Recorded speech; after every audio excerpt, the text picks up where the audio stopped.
Hello everybody, welcome to Study Smart IAS PCS. This series is Lakshya 120. So in this particular series, we are going to start with international relations.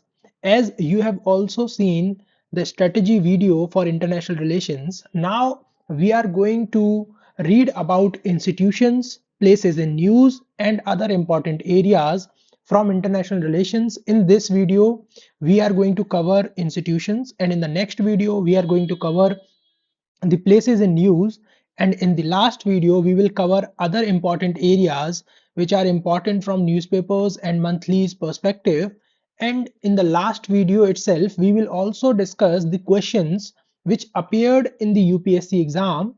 So we will see how we will approach the questions and how to answer them. ये brief है मेरे बारे में थोड़ा सा कि मेरा नाम विकास शर्मा है और मेरे 2021 में इतने मार्क्स थे 102 के आसपास, और 22 में मेरे मार्क्स 119 के आसपास थे। ये 23 की मेंस की मार्कशीट है, और ये मेरा एडमिट कार्ड है 25 मेंस का, जिसका रिजल्ट अभी अवेटिंग है, तो उसकी मार्कशीट मैं उसके बाद अपलोड करूंगा। और ये मेरा असिस्टेंट प्रोफेसर का क्वालिफिकेशन का सर्टिफिकेट है। So I have also qualified the UGC NET and GRF. So this is a brief about me. So without wasting any time, we should move forward. So let's discuss few institutions which are important for our examination. So start करते हैं FATF के साथ. So FATF इसलिए important है क्योंकि ये हमेशा news में रहता है। ये ऑर्गेनाइजेशन जो है फाइनेंशियल क्राइम से रिलेटेड है, और इसका हेडक्वार्टर जो है वो पेरिस में लोकेटेड है, OECD कंट्रीज में। और यूपीएससी के पॉइंट ऑफ व्यू से इम्पॉर्टेंट है कि हमें पता होना चाहिए कि ये इंटर गवर्नमेंटल ऑर्गेनाइजेशन है जो कि स्टैब्लिश हुई थी 1989 में by G7 countries. And it is also important to understand that India is also a member of this organisation. और उसके अलावा हमें ये पता होना चाहिए कि भैया दो regional groups, European Union and Gulf cooperation council is also a member of this organization. So we will discuss that what is the mandate of this organization and what are the list, that two lists which are very popular in the UPSC's point of view. So we will discuss two lists and the mandate, and we are done and dusted with this particular organization. And apart from that, the smart move is needed to answer any question in the prelims that we will discuss in the last lecture. And apart from this, you will not need anything to read for the FATF. So this much is required. And if anything is left, we will discuss in the current affairs lecture, which is the lecture number 3. So the mandate of this organization is, it is made, the organization's primary role is to combat terror financing and combat money laundering. So this is the primary role of this organization. If UPSC is framing a question and it is asking you anything related to mandate or aim of the organization, you should be very clear in your head that what is the role, what is the core role of that organization. Otherwise we will make mistakes. So we will not make any mistake because we are reading and we are listening from the right track and we are listening from the best. So let's focus on the mandate. So these are the two mandates of this organization. You can make notes of this organization, and you can do one thing. जो मैं बोल रहा हूँ, जो भी हम discuss कर रहे हैं, you can take a pen and copy and you can write it down and you can revise it multiple times so that it retains in your head and you are able to solve the questions in the examination hall. And there are two lists in this particular organization. The first one is called as gray list and the second one is called as the blacklist.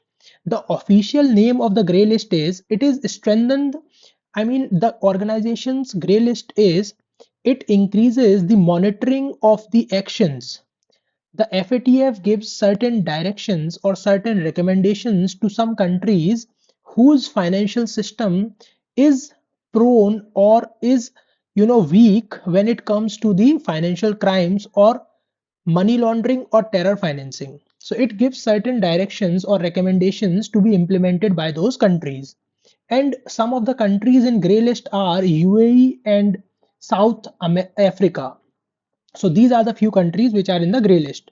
And Pakistan has been recently removed from this grey list because of certain reasons, because of its proximity to United States of America. And in the black list, it is called as the call for action.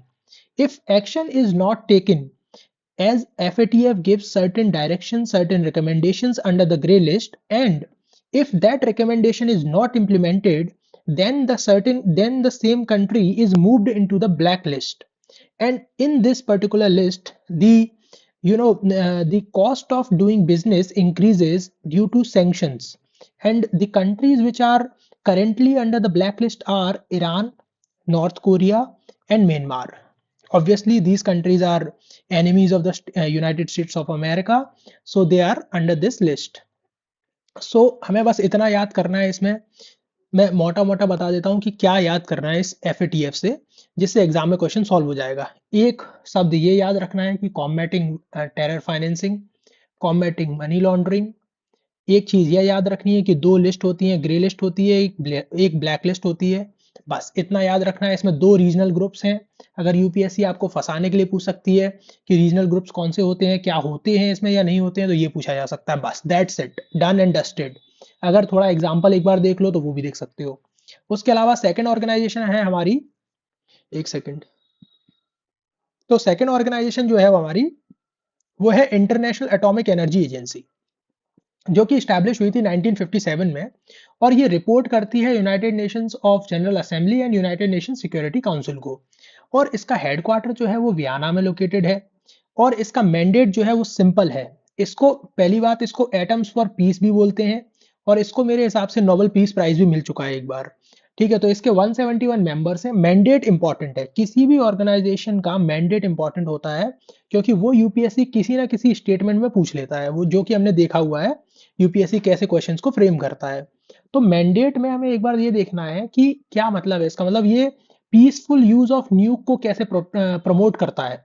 How it promotes the peaceful use of nuclear energy, nukes. Nukes मतलब कि uranium का कैसे peaceful use होना चाहिए। Uranium का use nuclear weapon बनाने में नहीं यूज होना चाहिए। यूरेनियम का use only and only peaceful purpose के लिए होना चाहिए, जैसे कैंसर के ट्रीटमेंट के लिए, और जैसे कि आपकी न्यूक्लियर एनर्जी के लिए। बस इन दोनों पर्पस के लिए मेनली यूज होना चाहिए, और साइंस एंड टेक के लिए भी यूज कर सकते हैं, R&D वगैरह के लिए यूज कर सकते हैं। और ये इंश्योर करती है ये बॉडी कि जो भी एटॉमिक बॉम्ब्स हैं या फिर न्यूक्लियर बॉम्ब्स हैं उनका डेवलपमेंट ना हो। जो कंट्री अभी जिनके पास न्यूक्लियर बॉम्ब है उनके पास तो रहेगा ही, पर कोशिश ये करनी है कि जिनके पास नहीं है, जैसे कि ईरान के पास अगर अभी न्यूक्लियर बॉम्ब नहीं है, तो उसके पास न्यूक्लियर बॉम्ब डेवलप ना हो पाए, ये इंश्योर करना भी इस बॉडी का काम है। ठीक है, तो ये इंश्योर करती है। और इस ऑर्गेनाइजेशन का रोल एनपीटी में भी इंपॉर्टेंट है। नॉन न्यूक्लियर प्रोलिफरेशन ट्रीटी है एक, वो हम आगे देखेंगे, तो उसमें भी इसका रोल बहुत क्रिटिकल है। और इस ऑर्गेनाइजेशन का यही मेन फंक्शन यही है। मैंडेट हमें याद करना है एक बार कि इसका मैंडेट क्या है, बस इतना इंपॉर्टेंट है इस ऑर्गेनाइजेशन से रिलेटेड। और इस ऑर्गेनाइजेशन से मेरे हिसाब से दो क्वेश्चंस पूछे जा चुके हैं। एक 2020 में पूछा जा चुका है और एक 2021 में पूछा जा चुका है। वो क्वेश्चन भी हम डिस्कस कर लेंगे शायद। मेरे हिसाब से सेफगार्ड्स और एडिशनल प्रोटोकॉल से रिलेटेड वो क्वेश्चंस थे, वो हम at the end of this lecture, और we will discuss in the last lecture only. Okay, so moving on to the next organisation, OPEC. OPEC इसलिए इंपॉर्टेंट है इस ईयर के लिए, इसलिए इंपॉर्टेंट है, करंट अफेयर्स के पर्सपेक्टिव से बता देता हूँ, क्योंकि वेनेजुएला इसका मेंबर कंट्री है। वेनेजुएला में सबसे ज्यादा ऑयल मिला है, सबसे ज्यादा ऑयल रिजर्व इसी के पास है, और वहां पे यूएस का एक्शन चल रहा है। तो ये ऑर्गेनाइजेशन इंपॉर्टेंट हो जाती है उस पॉइंट ऑफ व्यू से। ठीक है, मैंडेट क्या है? मैंडेट सिंपल है कि डिमांड और सप्लाई को बैलेंस करना है। मार्केट में पेट्रोलियम या फिर क्रूड ऑयल को इंश्योर करना है कि उसकी सप्लाई और डिमांड जो है उसको मैट कर पाए, एडिक्वेट होना चाहिए, और स्टेबिलिटी होनी चाहिए मार्केट में, उसी को स्टेबिलिटी बोलते हैं। कि डिमांड और सप्लाई के हिसाब से ही काम करे, क्रूड ऑयल का जो भी सप्लाई है वो डिमांड के हिसाब से मैट कर पाए। ठीक है, और ये एक परमानेंट ऑर्गेनाइजेशन है, ये एक इंटर गवर्नमेंटल ऑर्गेनाइजेशन है, और ये बगदाद कॉन्फ्रेंस के थ्रू बनी थी 1960 में, इसको याद रखना है बस। और इसके फाउंडिंग मेंबर्स भी एक बार याद देख लेंगे कि फाउंडिंग मेंबर्स कौन से थे, क्योंकि यूपीएससी ने लास्ट ईयर ही ये पूछ लिया था कि बिम्स्टेक के फाउंडिंग मेंबर्स कौन थे। तो वो एक बार बच्चों को कंफ्यूजन हो गया था कि इसमें से मेंबर्स जो है फाउंडिंग मेंबर्स कौन से हैं। तो वो भी हमें एक बार पता होना चाहिए कि वेनेजुएला इसका फाउंडिंग मेंबर है, और ये क्या बोलते हैं कि साउथ अफ्रीका इसका फाउंडिंग मेंबर है, कुवैत इसका फाउंडिंग मेंबर है, ईरान और इराक भी इसके फाउंडिंग मेंबर्स हैं। और कुछ 9 अदर कंट्रीज भी है। इसमें बस मेन बात ये है कि एक्सेप्शंस भी अपन को पता होने चाहिए कि इसमें रशिया और यूनाइटेड स्टेट्स ऑफ अमेरिका इसके मेंबर्स नहीं है, ये हमें पता होना ही चाहिए।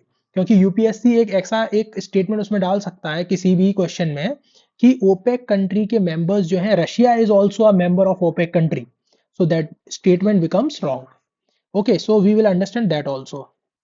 That much is required from this particular organization.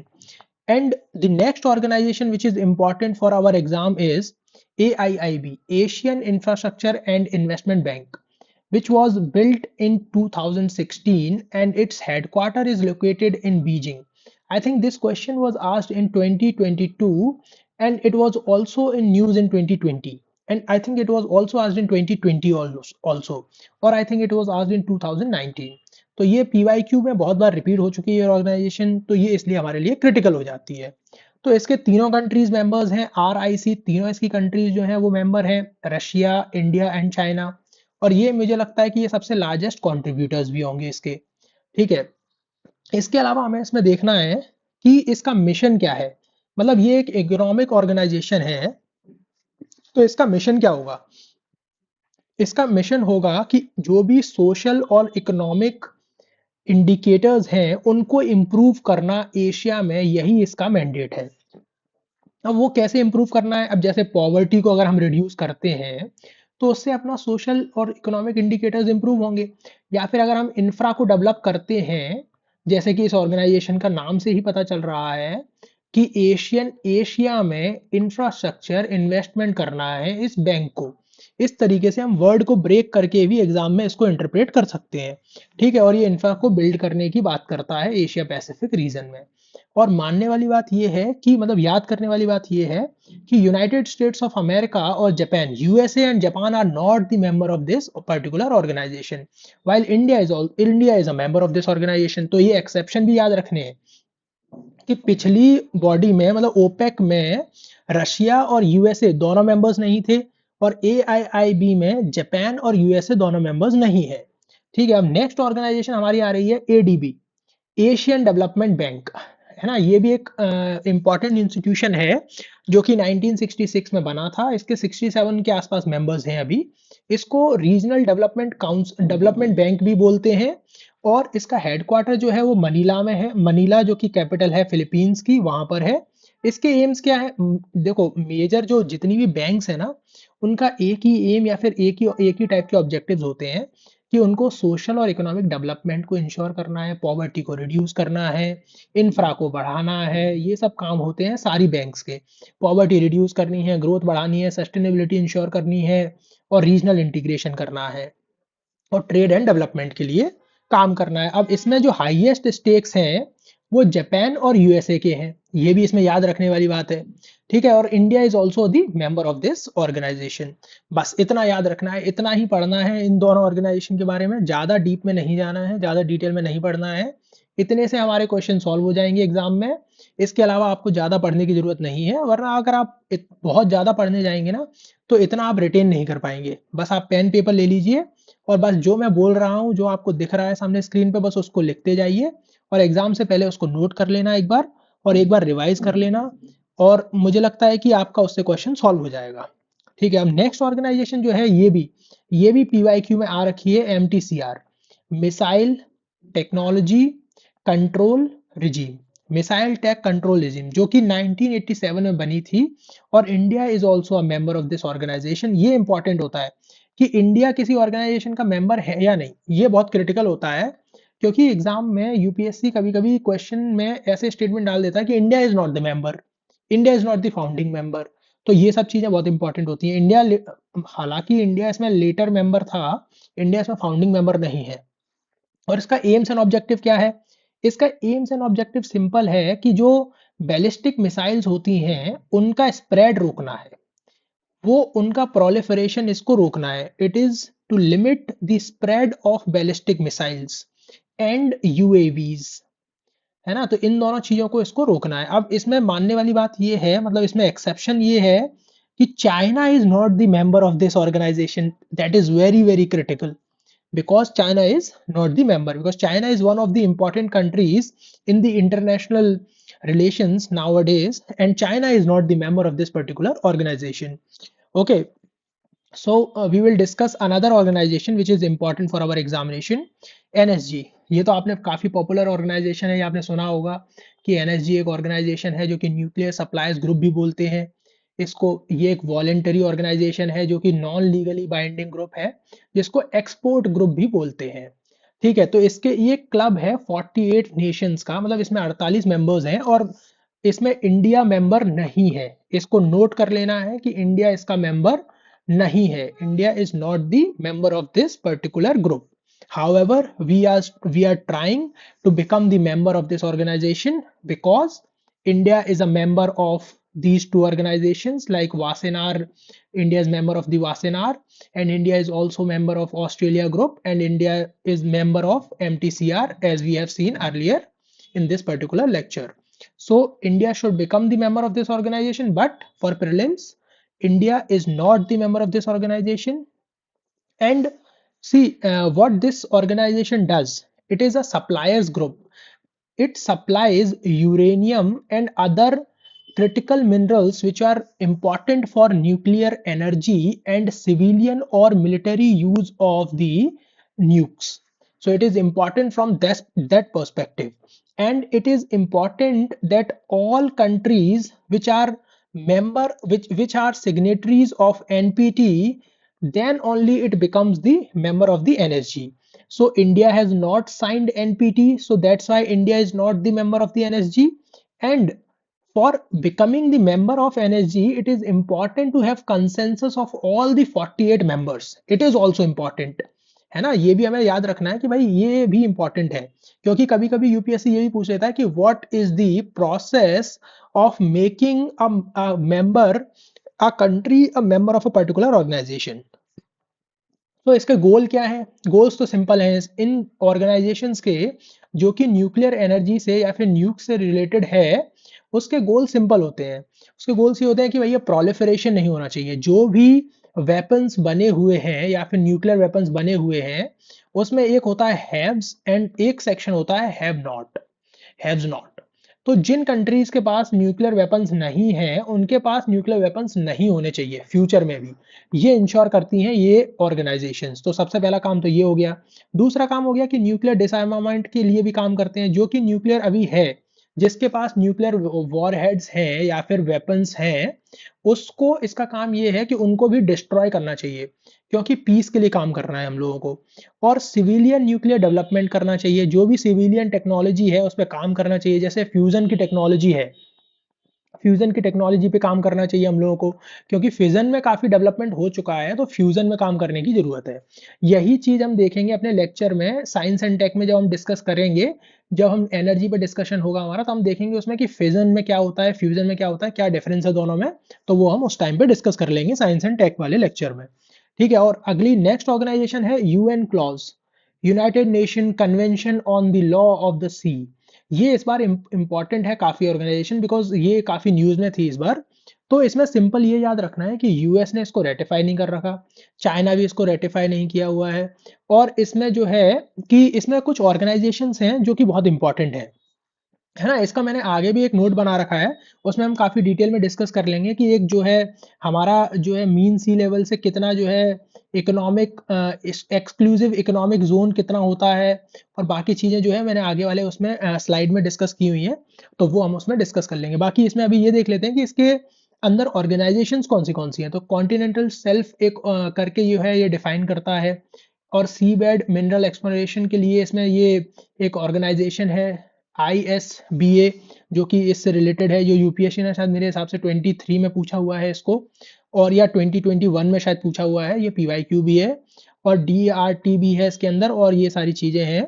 तो इसको हम देख लेंगे एक बार। ये 2022 में शायद मेरे हिसाब से ये डायरेक्ट क्वेश्चन आया था कि इनोसेंट पासेस के ऊपर कुछ पूछा था, यूपीएससी ने डायरेक्टली पूछा हुआ था। ठीक है, अब नेक्स्ट ऑर्गेनाइजेशन हमारी आ रही है bilateral, regional and global groupings. ये एक अलग सेक्शन है। तो इसमें हम देखने वाले हैं कि कौन सी ऑर्गेनाइजेशन जो है वो इंपॉर्टेंट है और वो क्यों इंपॉर्टेंट है। सबसे पहली ऑर्गेनाइजेशन है सार्क। देखो पिछली बार जो है ब्रिक्स पूछी जा चुकी, वो ब्रिक्स पूछी जा चुकी है, और बिम्स्टेक पूछी जा चुकी है। बिम्स्टेक और ब्रिक्स आ चुकी है। तो ये इंपॉर्टेंट हो जाता है कि हम सार्क भी एक बार देख लें। क्योंकि सार्क अब नेक्स्ट नंबर जो है वो सार्क का है यूपीएससी में, क्योंकि अगर वो पूछी नहीं गई है तो अब इसी का नंबर है कि अब सार्क पूछा जाएगा। ठीक है, तो इसमें यूपीएससी ने बिम्स्टेक से पूछा था कि ये किस तरीके से फॉर्म हुई थी, मतलब क्या इसका कौन सा डेक्लेरेशन था उसके थ्रू ये फॉर्म हुई थी। तो इसमें ये इंपॉर्टेंट है, सार्क में हमको ये देखना है कि ढाका, एक ढाका करके चार्टर था जो कि 1985 में आया था, उसके थ्रू ये फॉर्म हुई थी, और इसका हेडक्वार्टर जो है वो काठमांडू में है।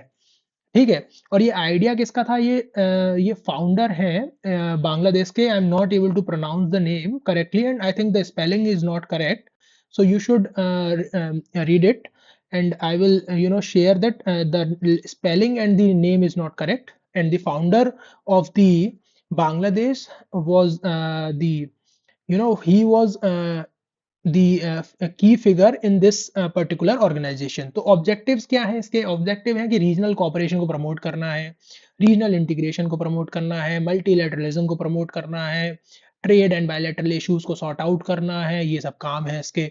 अब इंपॉर्टेंट क्या है कि मेंबर कंट्रीज कौन सी हैं, वो काफी क्रिटिकल है। इंडिया ऑब्वियसली मेंबर है, पाकिस्तान इसका मेंबर है, ये इसको याद रखना है।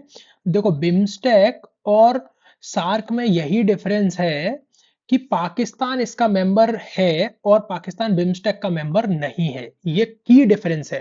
ठीक है, बांग्लादेश इसका मेंबर है, नेपाल इसका मेंबर है, भूटान है, श्रीलंका है, अफगानिस्तान है और मालदीव्स है। ठीक है, तो ये सारी की सारी हम लोगों को चीजें देख लेनी है। उसके अलावा ये सब चीजें जो है वो मेंस के लिए इंपॉर्टेंट होती हैं कि ये इंटीग्रेटेड प्रोग्राम ऑफ एक्शन वगैरह, तो ये मेंस के लिए इंपॉर्टेंट है। हाँ, हालांकि इसमें ये इंपॉर्टेंट है कि हम ये एक एफटीए का सीन देख लें कि जो साफ्ता मतलब कि सार्क का एक एफटीए साइन हुआ है, पर वो साइन हुआ था 2004 में इस्लामाबाद में, पर अभी की मतलब ये ऑपरेशनल नहीं है, फुली ऑपरेशनल नहीं हुआ है ये। ठीक है, तो ये सब चीजें हैं। फिर नेक्स्ट ऑर्गेनाइजेशन हमारी है बिम्स्टेक। बिम्स्टेक काफी क्रिटिकल है क्योंकि 2025 में भी इसको यूपीएससी ने पूछा था, तो ये काफी मतलब इंपॉर्टेंट ऑर्गेनाइजेशन बन जाती है। अब यूपीएससी ने सिंपली पूछा था कि इसमें से फाउंडिंग मेंबर्स कौन से हैं, इस ऑर्गेनाइजेशन के फाउंडिंग मेंबर्स कौन से हैं। तो फाउंडिंग मेंबर्स तो ये जो लेटर एंट्रेंट्स हैं, नेपाल, भूटान एंड म्यांमार, ये लेटर एंट्री है। तो बाकी जितनी भी ऑर्गेनाइजेशंस बची वो फाउंडिंग मेंबर्स हो गए। और 1997 में बैंकॉक डेक्लेरेशन करके एक डेक्लेरेशन थी, उसके थ्रू ये ऑर्गेनाइजेशन बनी है। ठीक है, तो ये भी हम लोगों को याद रखना है कि भाई किस डेक्लेरेशन के थ्रू कोई ऑर्गेनाइजेशन बनी है, जो कि काफी क्रिटिकल है। और इसका ऑब्जेक्टिव क्या है, एक अलायंस बनाना है हम लोगों को, जो भी रीजनल ग्रुप्स हैं, मतलब जितनी भी हमारी नेबरिंग कंट्रीज हैं एक्सेप्ट फॉर द पाकिस्तान, हम लोगों को एक अलायंस बिल्ड करना है, और हम लोगों को ग्रोथ प्रमोट करनी है, और कल म्यूचुअल कॉपरेशन करना है, और ये कॉमन इंटरेस्ट के बेसिस पे होना चाहिए। बस आपने इतना कर लिया, बस आपने बिम्स्टेक के बारे में बस इतना ही पढ़ना है आपको, वही इसी से क्वेश्चन सॉल्व हो जाएगा। और ऐसा नहीं है कि मैंने ये नोट्स बाद में बनाए हैं, मैंने ये 2022 के आसपास ये नोट्स को अपडेट किया था, उसके बाद मैंने ये नोट्स अपडेट भी नहीं किए हैं, और 2025 के मैं क्वेश्चन सॉल्व कर पा रहा हूँ।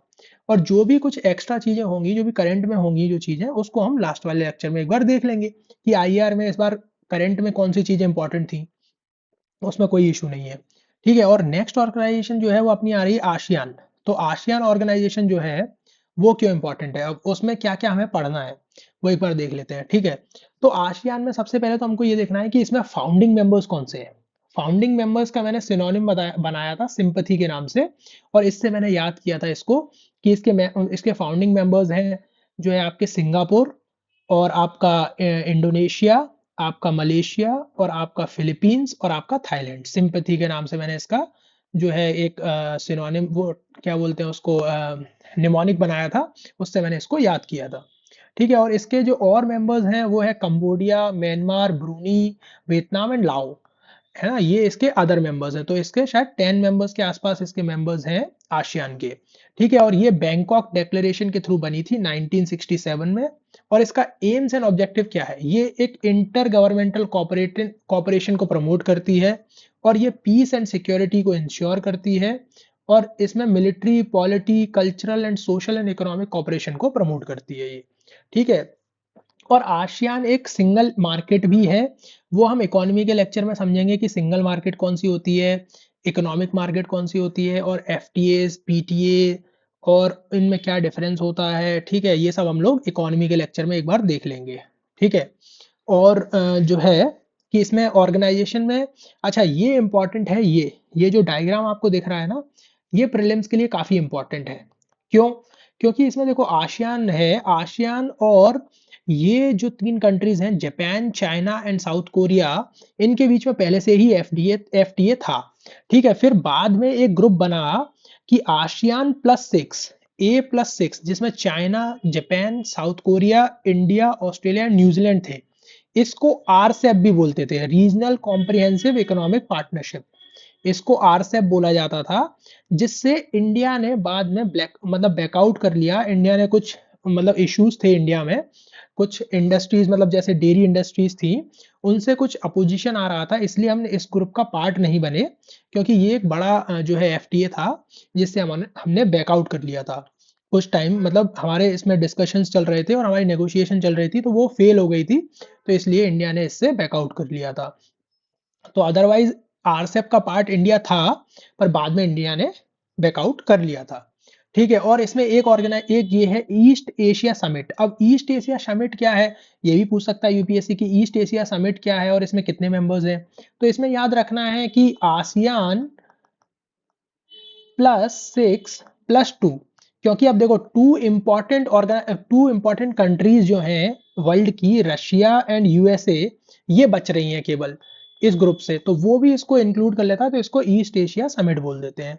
ठीक है, बस इतना याद रखना है इस ऑर्गेनाइजेशन से, इतना ही है आपको, इतना बस, इतना जितना यहाँ दिख रहा है ना, इतना आपको पढ़ना है और इतना आपको याद कर लेना है एग्जाम के लिए। डेक्लेरेशन क्या है, मेंबर्स क्या है, एम्स एंड ऑब्जेक्टिव्स क्या है, और ये पर्टिकुलर अगर कुछ एक्सेप्शंस हैं, कुछ अलग चीजें हैं, तो वो मैं आपको बता दे रहा हूँ। उसके अलावा आपको ज्यादा उसका वो करने की, एक्स्ट्रा चीजें करने की जरूरत है नहीं, बस इतने से आपका प्रीलिम्स में काम हो जाएगा। और अगर आप यूपीएससी के अलावा कोई भी प्रीलिम्स कर रहे हैं, कोई भी प्रीलिम्स जैसे कि यूपी पीसीएस कर रहे हैं आप, या फिर आप एमपीपीएससी कर रहे हैं, कुछ भी कर रहे हैं, तो आपका बस यही पूछा जाता है कि मेंबर कंट्रीज कौन सी है, फाउंडेशन क्या है इसका, फाउंडिंग कौन सा डिक्लेरेशन है उसके थ्रू फाउंडिंग इसकी हुई थी। बस यही सब चीजें पूछी जाती हैं, उसके अलावा कुछ नहीं पूछा जाता है। ठीक है, अब नेक्स्ट ऑर्गेनाइजेशन हम पढ़ते हैं एससीओ। एससीओ भी काफी इंपॉर्टेंट है, ये ऑर्गेनाइजेशन भी बहुत क्रिटिकल है इस बार प्रीलिम्स के लिए, क्योंकि ये काफी न्यूज में थी इस बार। ठीक है, तो एससीओ का फुल फॉर्म एक बार देख लो, संघाई कोऑपरेशन ऑर्गेनाइजेशन बोलते हैं इसको। ठीक है, इसका हेडक्वार्टर जो है वो बीजिंग में है, ये एक इंटर गवर्नमेंटल ऑर्गेनाइजेशन है, और ये 2001 में बनी थी। और मानने वाली बात ये है, इसमें इंपॉर्टेंट ये है कि इंडिया जो है इसका फाउंडिंग मेंबर नहीं है। इस बार यूपीएससी पूछ सकता है, जैसे बिम्स्टेक में पूछा कि इसमें से कौन सी कंट्रीज जो है फाउंडिंग मेंबर्स हैं, कौन सी नहीं है, तो यूपीएससी 26 में ये पूछ सकता है कि एससीओ के फाउंडिंग मेंबर्स बता दो मुझे, क्या इंडिया इसका फाउंडिंग मेंबर है, तो इंडिया इसका फाउंडिंग मेंबर नहीं है। इंडिया, पाकिस्तान और ईरान, जो इंडिया और पाकिस्तान है, ये 2017 में इन्होंने ज्वाइन किया है, और ईरान ने अभी रिसेंटली इसमें ज्वाइन किया हुआ है। ठीक है, और इसके मेंबर्स और कौन से मेंबर्स हैं, उज्बेकिस्तान है, तजाकिस्तान है, रशिया है, किर्गिस्तान है, कजाकिस्तान है और चाइना है। ठीक है, और इसमें एक कंट्री जो है वो इसकी मेंबर नहीं है, Turkmenistan is not the member of this particular organization. ठीक है, और सेंट्रल एशियन कंट्रीज जो है, जो 5 कंट्रीज हैं, उसमें से एक कंट्री इसकी मेंबर नहीं है, जो कि है तुर्कमेनिस्तान। ठीक है, ये याद रखना है। फिर उसके अलावा इसमें ये याद रखना है कि ये बनाया क्यों गया है, ये इस ऑर्गेनाइजेशन का एम क्या है, गोल क्या है, वो इंपॉर्टेंट है। ठीक है, ये म्यूचुअल ट्रस्ट को प्रमोट करती है, और जो है कि ये कॉपरेशन को प्रमोट करती है पॉलिटिक्स में, ट्रेड में, इकोनॉमी में, आर&डी में, टेक में, एजुकेशन में और एनर्जी में। ठीक है, और ये पीस, सिक्योरिटी और स्टेबिलिटी को प्रमोट करती है रीजन में, इसी रीजन में। ठीक है, और ये चैलेंज करती है वेस्टर्न डोमिनेटेड वर्ल्ड ऑर्डर को। जैसे जो भी इकोनॉमिक इंस्टीट्यूशंस हैं लाइक वर्ल्ड बैंक, आईएमएफ, और जैसे कि यूनाइटेड नेशंस में भी कुछ ऑर्गेनाइजेशंस हैं जो कि वेस्ट से डोमिनेटेड है, वेस्ट का वहां पे काफी इन्फ्लुएंस है, तो ये पर्टिकुलर ऑर्गेनाइजेशन उसको अपोज करता है कि भैया कोई भी ऑर्गेनाइजेशन जो है कि मल्टीलैटरल होनी चाहिए, उसमें सबका रोल होना चाहिए, every country should have it's से इन दैट पर्टिकुलर ऑर्गेनाइजेशन, ये इसका मेन रोल है एससीओ का। ठीक है, और इसमें एक डेक्लेरेशन साइन हुआ था, किंगदाओ डेक्लेरेशन, जो कि काफी इंपॉर्टेंट है, 2018 में साइन हुआ था, जिसके अंडर एक ऑर्गेनाइजेशन बनी थी, RATS, to combat terrorism, extremism and separatism. और रेड्स का फुल फॉर्म है regional anti terror terror structure. ठीक है, ये इसका फुल फॉर्म है। ठीक है, बस ये याद रखना है इसमें, और ज़्यादा कुछ इंपॉर्टेंट इसमें है नहीं। और 2019 में इसमें एक बेसिक डिक्लेरेशन जो है वो साइन हुई थी। और इसकी एक्सरसाइज अगर कभी यूपीएससी पूछ ले बाय चांस, तो इसकी एक्सरसाइज है कारकाज मिलिट्री एक्सरसाइज, है ना। इंडिया ने इसमें पार्टिसिपेट नहीं किया था शायद 2020 में, और अभी तो शायद इंडिया इसमें पार्टिसिपेट करता है। ठीक है, अब बात करते हैं यूरोपियन यूनियन की। यूरोपियन यूनियन बहुत इंपॉर्टेंट है। ठीक है, यूरोपियन यूनियन क्यों इंपॉर्टेंट है? क्योंकि अभी काफी न्यूज में चल रहा है कि जो है एक ग्रीनलैंड करके एक आइलैंड है, जिसको ट्रम्प साहब जो है वो कि खरीदना चाह रहे हैं, उसको उसकी बोली लग रही है। अभी काफी कुछ चल रहा है उसमें, बाय हुक और क्रुक ट्रम्प साहब उसको खरीदना चाहते हैं। ठीक है, तो यूरोपियन यूनियन इंपॉर्टेंट है। यूरोपियन यूनियन एक इकोनॉमिक यूनियन है। जैसा कि मैंने बताया कि हम लोग ये इकोनॉमिक जो इकोनॉमी का हमारा लेक्चर होगा, उसमें हम डिटेल में डिस्कस करेंगे कि एफटीए क्या होता है, और कस्टम यूनियन क्या होता है, और इकोनॉमिक यूनियन क्या होता है, और सीईपीए क्या है, सीईसीए क्या होता है। ये सब चीज़ें हम जो है इकोनॉमी के लेक्चर में काफ़ी डिटेल में डिस्कस करेंगे। तो वहाँ हम यूरोपियन यूनियन को भी काफ़ी अच्छे से डिस्कस कर लेंगे। बाकी हम लोगों को यहाँ पे ये तीन जो है ट्रीटी एक बार देख लेनी है। इसको मैंने याद किया था रोमाली रोटी के नाम से। ठीक है, इसका एक ये निमोनिक बनाया था मैंने रोमाली के नाम से, कि ट्रीटी ऑफ रोम साइन हुई थी 1957 में। उसके बाद मैस्ट्रिच, पता नहीं क्या मतलब इसको कैसे प्रोनाउंस करते हैं, काफी डिफिकल्ट नेम है। तो इसका ये था, और लास्ट ट्रीटी थी वो लिस्बन ट्रीटी थी 2007 में, जो कि इसको साइन किया गया था। और इसका जो है हेडक्वार्टर जो है वो ब्रुसेल्स में है, और करेंटली इसके शायद 30 प्लस मेंबर्स हैं, जो कि हम करंट अफेयर्स के लेक्चर में इसको देख लेंगे एक बार कि कितने मेंबर कंट्रीज हैं इसके। और लेटेस्ट एंट्री किसकी हुई है, स्वीडन की है, फिनलैंड की है, जो भी लेटेस्ट एंट्री हुई होगी वो हम उस टाइम उसमें देख लेंगे। ठीक है, और इसमें यही इंपॉर्टेंट है, बाकी इसमें ज़्यादा कुछ इंपॉर्टेंट है नहीं। इसके मेंबर कंट्रीज बहुत सारे हैं, शायद 30 प्लस हैं। तो मेरे हिसाब से तो यूपीएससी शायद नहीं पूछेगा कि 30 कंट्रीज के मुझे नाम बता दो। हो सकता है यूपीएससी ये पूछ ले कि लेटेस्ट एंट्री किसकी है, ये पूछा जा सकता है। और जो है ईयू से जो करंट में जो चीज़ें रहती हैं वो काफ़ी पूछी जाती हैं, है ना। ईयू इसलिए इंपॉर्टेंट हो जाता है कि जैसे लास्ट ईयर ही एक क्वेश्चन पूछा था, कोई रेस्टोरेशन लॉ करके पूछा था। तो हमें ये भी पता होना चाहिए कि भाई जो ईयू है उसके पास खुद की पार्लियामेंट है ना, इसके पास एक खुद की पार्लियामेंट है। तो यही एक ऐसी ऑर्गेनाइजेशन है, ग्लोबल ऑर्गेनाइजेशन, या फिर ये कहें कि यही एक इकोनॉमिक यूनियन है जिसके पास एक पार्लियामेंट है, और उस पार्लियामेंट के चलते ये कोई भी स्टैट्यूट बना सकते हैं या फिर लॉ बना सकते हैं। ठीक है, कोई भी लॉ इसको ये बना सकती है ये ऑर्गेनाइजेशन। ठीक है, तो फिर अच्छा ये भी इंपॉर्टेंट था, ये न्यूज में था उस टाइम पे, तो वो हम लास्ट वाले लेक्चर में देख लेंगे, करंट अफेयर्स वाले लेक्चर में, कि यूरोपियन यूनियन में क्या इंपॉर्टेंट है और वो क्यों न्यूज में था।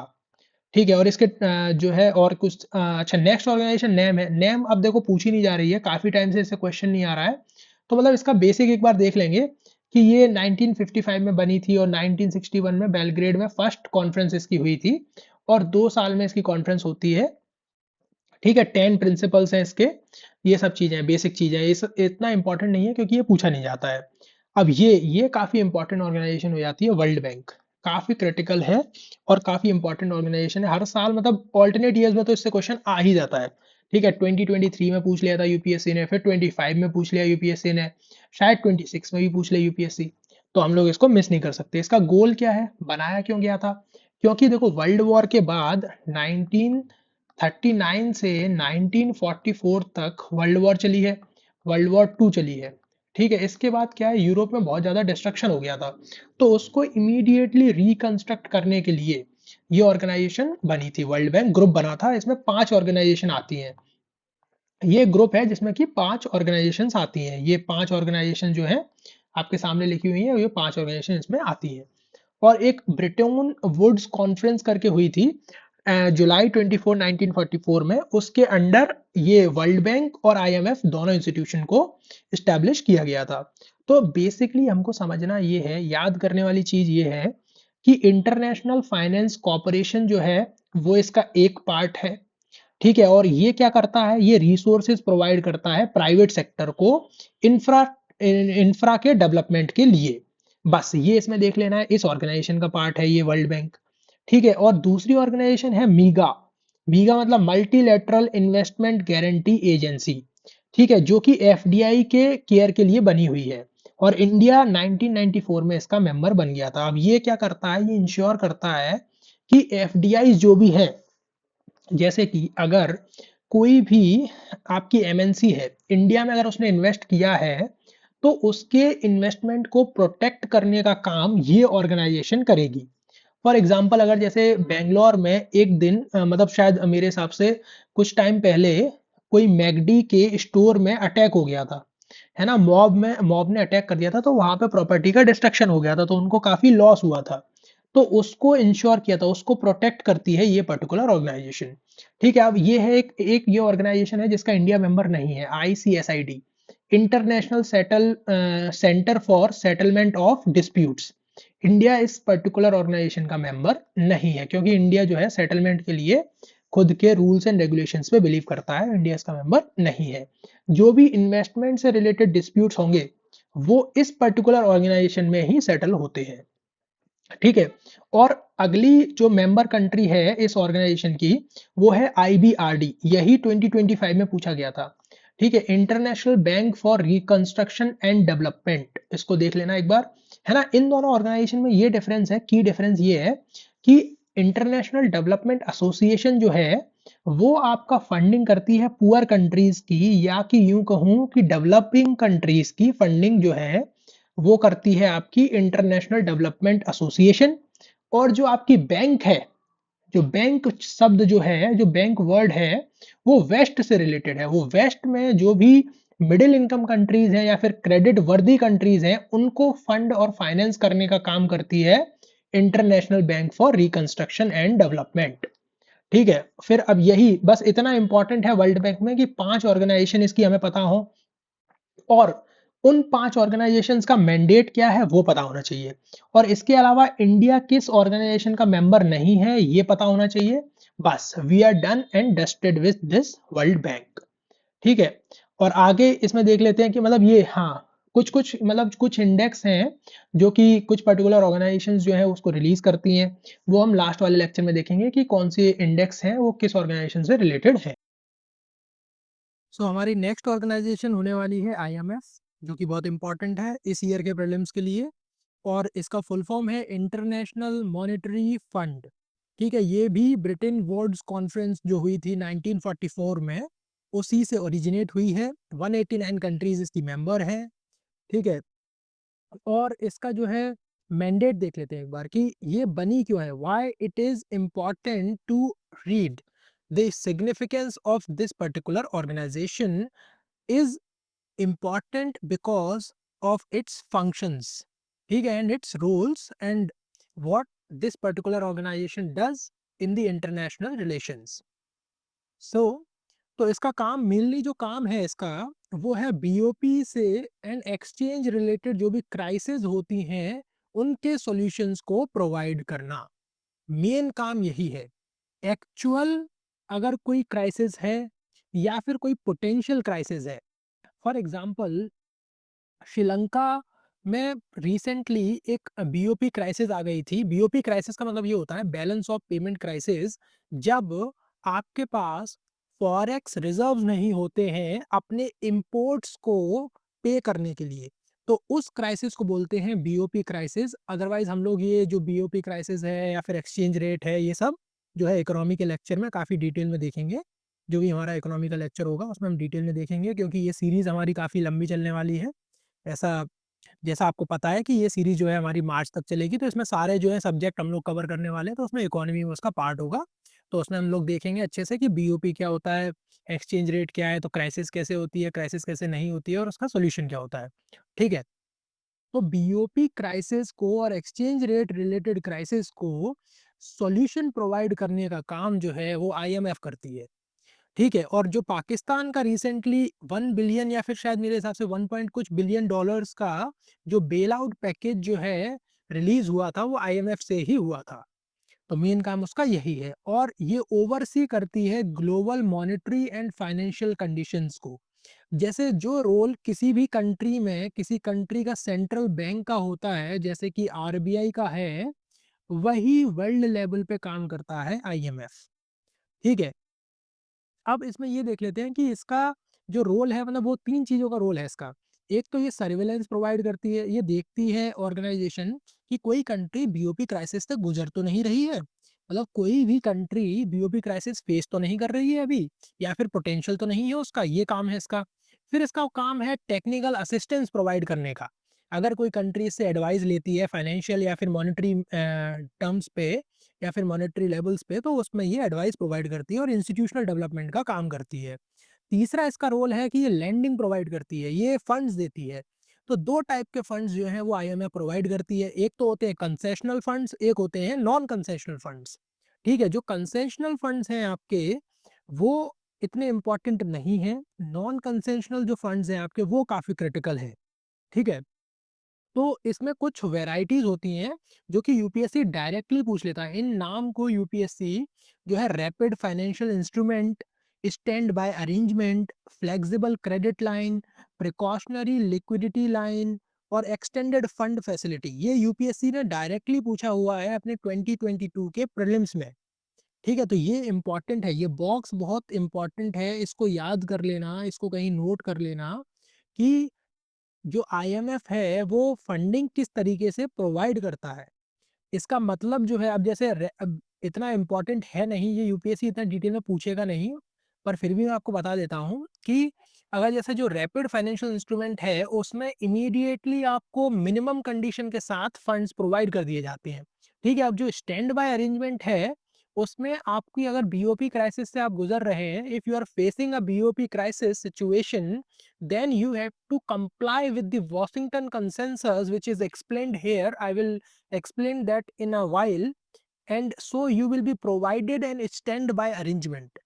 And similarly, in the flexible credit line, there are some preset conditions that you need to fulfill to get this flexible credit line. And similarly, these other type of fundings have some certain conditions, some or certain conditions which are required to be fulfilled. So we will understand what is Washington consensus.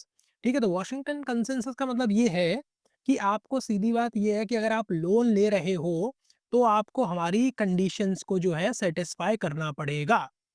जैसे India ने 1991 में कुछ हमारे यहाँ पे BOP crisis आ गई थी, तो हमने बेल आउट सीख किया था आईएमएफ से, तो हमें अपनी इकोनॉमी में एलपीजी, आपके जो एलपीजी रिफॉर्म्स हैं उनको इंट्रोड्यूस करना पड़ा था, तो वो इसी वॉशिंगटन कंसेंसस के अंदर होता है। ठीक है, तो इसलिए ये ऑर्गेनाइजेशन और ज़्यादा इंपॉर्टेंट हो जाती है। ठीक है, तो इसमें हम एक्सपोर्ट्स बढ़ाते हैं, सब्सिडीज घटाते हैं, एफडीआईज को प्रमोट करना होता है, और हमारे यहाँ पे ट्रेड को लिबरलाइज करना होता है, प्राइवेटाइजेशन को प्रमोट करना पड़ता है, गवर्नमेंट में रिफॉर्म्स करने पड़ते हैं और एंटी करप्शन मेजर्स लेने होते हैं। ठीक है, ये इंपॉर्टेंट है इसमें। फिर इसके अलावा ये इस ऑर्गेनाइजेशन में ये भी इंपॉर्टेंट है कि आईएमएफ का आपका कोटा किस तरीके से डिसाइड होता है, और इसमें एसडीआर, जो आपकी एसडीआर है उसमें किस कंट्री की कितनी कंट्रीब्यूशन होती है और किस कंट्री की करेंसी इसमें इन्वॉल्व होती है। तो इसमें सबसे ज़्यादा यूएसडी होता है, यूरो होता है, रुमनी होता है, येन होता है और पौंड होता है। ठीक है, ये 5 जो है आपकी करेंसीज इसमें आती हैं। ठीक है, जो आपका टोटल कोटा है, आपका कंट्रीब्यूशन कितना होना चाहिए आईएमएफ में, वो डिसाइड होता है आपके टोटल कोटे से। अब टोटल कोटा क्या होता है, ये फॉर्मूला बेस्ड कंट्रीब्यूशन होता है, हर कंट्री को इसमें आईएमएफ में कंट्रीब्यूट करना होता है। उस कंट्रीब्यूशन के पूल से, अगर जैसे यूएसए ने इतना कंट्रीब्यूट किया, इंडिया ने ये कंट्रीब्यूट किया, चाइना ने ये कंट्रीब्यूट किया, अब इसी फंड से, इसी पूल ऑफ फंड से अगर कोई कंट्री में क्राइसिस आई है, किसी भी कंट्री में बीओपी क्राइसिस आई है, तो उसको इसी पूल से फंड्स को प्रोवाइड किया जाएगा और उस कंट्री को वो फंड को वापस करना होगा विद इंटरेस्ट। तो ये काम है मेनली आईएमएफ का। ठीक है, तो इसका कोटा डिसाइड होता है आपकी जीडीपी से। आपकी जीडीपी कितनी है, आपकी ओपननेस क्या है, मतलब आपके सम ऑफ एक्सपोर्ट्स एंड इंपोर्ट्स, आपकी वेरिएबिलिटी क्या है, एक्सपोर्ट, एफडीआई एंड एफआईआईज, और आपके रिजर्व्स कितने हैं, इसके बेसिस पे आपका टोटल कोटा डिसाइड होता है। और आप 25% ऑफ द टोटल कोटा आपको ये डाइवर्स सेट ऑफ करेंसी में रखना होता है, और 75% आप अपनी करेंसी में इसमें रख सकते हैं। ठीक है, और इसका वोटिंग पैटर्न भी काफी अलग है, मतलब काफी अलग इन द सेंस कि जो country, the country which is contributing highest will have the highest voting rights, है ना। तो यूएसए इसमें सबसे ज्यादा वोटिंग राइट्स यूएसए को है, क्योंकि यूएसए सबसे ज्यादा कंट्रीब्यूट करता है। ठीक है, और फिर उसके बाद चाइना का भी काफी अच्छा वो है। G7 कंट्रीज कुल मिला के 40% स्टेक्स होल्ड करती हैं वोटिंग के। तो उनके पास वर्चुअल वीटो आ जाता है। अगर वो चाहेंगी कि पाकिस्तान को लोन मिलना चाहिए, तो पाकिस्तान को लोन मिलेगा। और फिर वो पाकिस्तान को ट्वीक करेंगे अपने हिसाब से कि आपको ये जो है आपको इम्प्लीमेंट करना होगा, कुछ पॉलिसी रिफॉर्म्स करने होंगे। इस तरीके से ये सिस्टम वर्क करता है। और ये इतना इम्पोर्टेंट नहीं है कि भाई कितने एक एक्स्ट्रा वोट के लिए आपको कितना कुछ पे करना पड़ेगा। ये इतना इम्पोर्टेंट नहीं है अपने प्रीलिम्स के एग्जामिनेशन के लिए। हालांकि ये इम्पोर्टेंट है कि एसडीआर हम एक बार समझ लें कि एसडीआर का मतलब क्या होता है। एसडीआर कोई करेंसी नहीं है, इट इज़ अ यूनिट, है ना। ये एक यूनिट है जिसको आप मतलब जो भी इंटरनेशनल रिजर्व एसेट्स होती है उसकी केवल ये एक यूनिट है, ये कोई करेंसी नहीं है। एंड ये जो है ट्रेडेबल है। और ये पोटेंशियल क्लेम है। पोटेंशियल क्लेम मतलब कि अगर इंडिया ने 100 रुपीज 100 एसडीआर कहे, 100 अगर एसडीआर इंडिया के पास है आईएमएफ के, तो आईएमएफ की ये रिस्पॉन्सिबिलिटी है कि ये 100 एसडीआर को ओनर करे, इसको वापस करे इंडिया जब भी डिमांड करता है तब। ठीक है, तो ये सब, और ये बास्केट ऑफ करेंसी है। और ये कोई करेंसी खुद की नहीं है, ये कोई क्लेम नहीं है आईएमएफ पे। ठीक है, ये आपको कंट्रीब्यूट करना होता है। ये इंपॉर्टेंट है आईएमएफ से। ठीक है, और इसमें दो कमिटीज इंपॉर्टेंट है। डेवलपमेंट कमिटी एक है जिसके 25 मेंबर्स हैं, जो कि एडवाइस करता है वर्ल्ड बैंक और आईएमएफ को। और इसमें एक है international monetary and finance committee. ठीक है, इसके 24 मेंबर्स हैं। इसमें वर्ल्ड बैंक जो है ऑब्जर्वर मेंबर है। इसकी दो रिपोर्ट्स हैं, वो काफ़ी क्रिटिकल है, मतलब काफ़ी इंपॉर्टेंट है। World economic outlook, global financial stability report, ये भी आप एक बार देख लेना। ठीक है, फिर अगली ऑर्गेनाइजेशन जो हमारी है वो है ब्रिक्स। ये ऑर्गेनाइजेशन मतलब 2025 में ब्रिक्स से क्वेश्चन आया था कि ब्रिक्स का लेटेस्ट मेंबर कौन है, ये पूछा गया था। और भी एक दो स्टेटमेंट थे उसमें, मुझे अभी उसको देखना होगा, वो हम लास्ट वाले लेक्चर में देख लेंगे कि क्या स्टेटमेंट यूपीएससी ने फ्रेम किए थे। तो ये जो ब्रिक्स है, आपने देखा होगा कि ब्रिक्स जो ऑर्गेनाइजेशन है वो काफ़ी न्यूज़ में रहती है, क्योंकि इसमें रशिया, इंडिया एंड चाइना तीनों कंट्रीज के मेंबर्स हैं। और साउथ अफ्रीका भी इसका मेंबर है और ब्राज़ील भी इसका मेंबर है। तो मानने वाली बात ये है, मतलब इसमें डिस्कशन का पॉइंट ये है कि साउथ अफ्रीका के साथ भी यूएस के रिलेशंस अभी ठीक नहीं हैं, चाइना के साथ तो ठीक है ही नहीं, और रशिया के साथ भी ठीक नहीं है, और ब्राज़ील भी अभी अगेंस्ट में है। बस इंडिया एक ऐसी कंट्री है जो कि एक बैलेंस कर रही है रिलेशंस को। हाउएवर रिलेशंस हमारे भी उससे इतने अच्छे नहीं है इस टाइम पे, क्योंकि कुछ ट्रेड का इशू चल रहा है यूएस के साथ। तो वो मतलब ये ऑर्गेनाइजेशन इसलिए इम्पोर्टेंट हो जाती है क्योंकि एक ऑल्टरनेट सिस्टम बनाने की कोशिश कर रहे हैं हम। जो भी इकोनॉमिक इंस्टीट्यूशंस हैं या फिर पॉलिटिकल इंस्टीट्यूशंस जो भी ग्लोबली हैं, उनको रिफॉर्म करने का सिस्टम जो भी है उनको रिफॉर्म करना, या फिर उनका कोई ऑल्टरनेटिव जो है रेडी करना, वो इस ऑर्गेनाइजेशन का ये है जो मेन गोल है। ठीक है, ये डेमोक्रेटाइज करना चाहते हैं यूनाइटेड नेशंस को, आईएमएफ में रिफॉर्म्स करना चाहते हैं, साउथ साउथ कोऑपरेशन करना चाहते हैं, सोशल डेवलपमेंट प्रमोट करना चाहते हैं। तो यही इसका मेन काम है। इसका हेडक्वार्टर जो है वो शंघाई में है। ठीक है, और इसमें डेवलपिंग कंट्रीज है मेनली। और ये इम्पोर्टेंट इसलिए भी है क्योंकि एक न्यू डेवलपमेंट बैंक जो है वो 2015 में एक एग्रीमेंट हुआ था, Fortaleza agreement. I'm sorry if I'm not pronouncing it right. So this is the spelling of this agreement. You can read it here. And the new development bank was formed under this particular agreement. तो इसमें member countries कौन से हैं? इसमें जो BRICS के countries के members हैं उनके अलावा भी Egypt, Uruguay and UAE and Bangladesh are also members of this particular bank. ठीक है, तो इसकी कैसे किस तरीके से फंक्शनिंग क्या है इसकी। इसकी ऑथोराइज्ड जो कैपिटल है वो $100 बिलियन है। और इसमें $10 बिलियन ईच हर कंट्री ने, ब्रिक्स की फाउंडिंग कंट्रीज ने इसमें कंट्रीब्यूट किया हुआ है। और बाकी जो है फंडिंग अलग अलग जगह से आती है। और ये जो है वर्ल्ड बैंक का सब्स्टिट्यूट बनाने की कोशिश कर रहे हैं हम लोग न्यू डेवलपमेंट बैंक के थ्रू। ठीक है, और जो सेकंड ऑर्गेनाइजेशन जो फॉर्म हुई थी वो थी कंटिंजेंट रिजर्व अरेंजमेंट, और ये जो है बीओपी क्राइसिस को रिजॉल्व करने के लिए है, जो कि आईएमएफ की जो है सप्लीमेंट्री ऑर्गेनाइजेशन होगी। ठीक है, इसमें $100 बिलियन की टोटल कैपिटल होगी। इसमें जो है कि जो कॉन्ट्रीब्यूशंस जो होंगे वो अनइक्वल होंगे। तो और अब जब अनइक्वल कॉन्ट्रीब्यूशंस हैं तो वोटिंग भी अनइक्वल होगी, ये भी इसमें इंश्योर किया हुआ है। चाइना $40 बिलियन कंट्रीब्यूट कर रहा है, एंड बीआरआई मिलके $18 बिलियन, और साउथ अफ्रीका जो है $5 बिलियन कंट्रीब्यूट कर रहे हैं। ठीक है, तो इसमें यही इंपॉर्टेंट है। और बाकी जो भी न्यू मेंबर्स हैं जैसे कि इजिप्ट हो गया, इथोपिया हो गया, यूएई हो गया, सऊदी हो गया और इंडोनेशिया हो गया, ये जो है वो न्यू कंट्रीज हैं जो कि न्यू मेंबर्स हैं जिसने अभी ब्रिक्स को ज्वाइन किया है। ठीक है, और इसमें ग्लोबल फाइनेंशियल मैसेजिंग सिस्टम करके एक सिस्टम डेवलप किया है जो कि रशिया ने डेवलप किया है, जो स्विफ्ट सिस्टम्स के सप्लीमेंट्री है। मतलब इसके अपोजिशन में ये सिस्टम को डेवलप किया गया है ताकि जो वेस्ट के सैंक्शंस हैं उनको अवॉइड किया जा सके। ठीक है, तो ये भी इंपॉर्टेंट है हमारे प्रीलिम्स के पॉइंट ऑफ व्यू से, ये 3 4 5 चीजें इंपॉर्टेंट है। ठीक है, अब नेक्स्ट ऑर्गेनाइजेशन जो है हमारी वो इंपॉर्टेंट है G20। G20 ऑर्गेनाइजेशन से 2020 में क्वेश्चन पूछा गया था, 2022 में भी क्वेश्चन पूछा गया था और शायद मेरे हिसाब से 23 में भी एक क्वेश्चन पूछा गया था। ठीक है, तो इस ऑर्गेनाइजेशन से क्वेश्चन बेसिकली पूछे क्या जाते हैं कि मेंबर कंट्रीज बता दो मुझे, कि इसमें से कौन से मेंबर कंट्रीज हैं, या फिर कोई रिसेंट में कोई एग्रीमेंट हुआ है, रिसेंट कोई अगर एग्रीमेंट हुआ है, कुछ पैक्ट हुआ है, कुछ कंट्रीब्यूशन इस ऑर्गेनाइजेशन ने दिया है तो वो पूछा जा सकता है। ठीक है, इसका ओरिजिन जो हुआ था वो 1999 में हुआ था। ठीक है, इसकी मेंबर कंट्रीज एक बार देख लेते हैं। इंडोनेशिया इसकी मेंबर कंट्री है, इजिप्ट है, ऑस्ट्रेलिया है, साउथ कोरिया है, टर्की है, अर्जेंटीना है, यूरोपियन यूनियन है, साउथ अफ्रीका है, सऊदी अरेबिया है, इंडिया है, चाइना है, ब्राजील है, मेक्सिको है एंड रशिया है। ये इसकी मेंबर कंट्रीज है। ठीक है, ये जो है 20 कंट्रीज का ग्रुप है।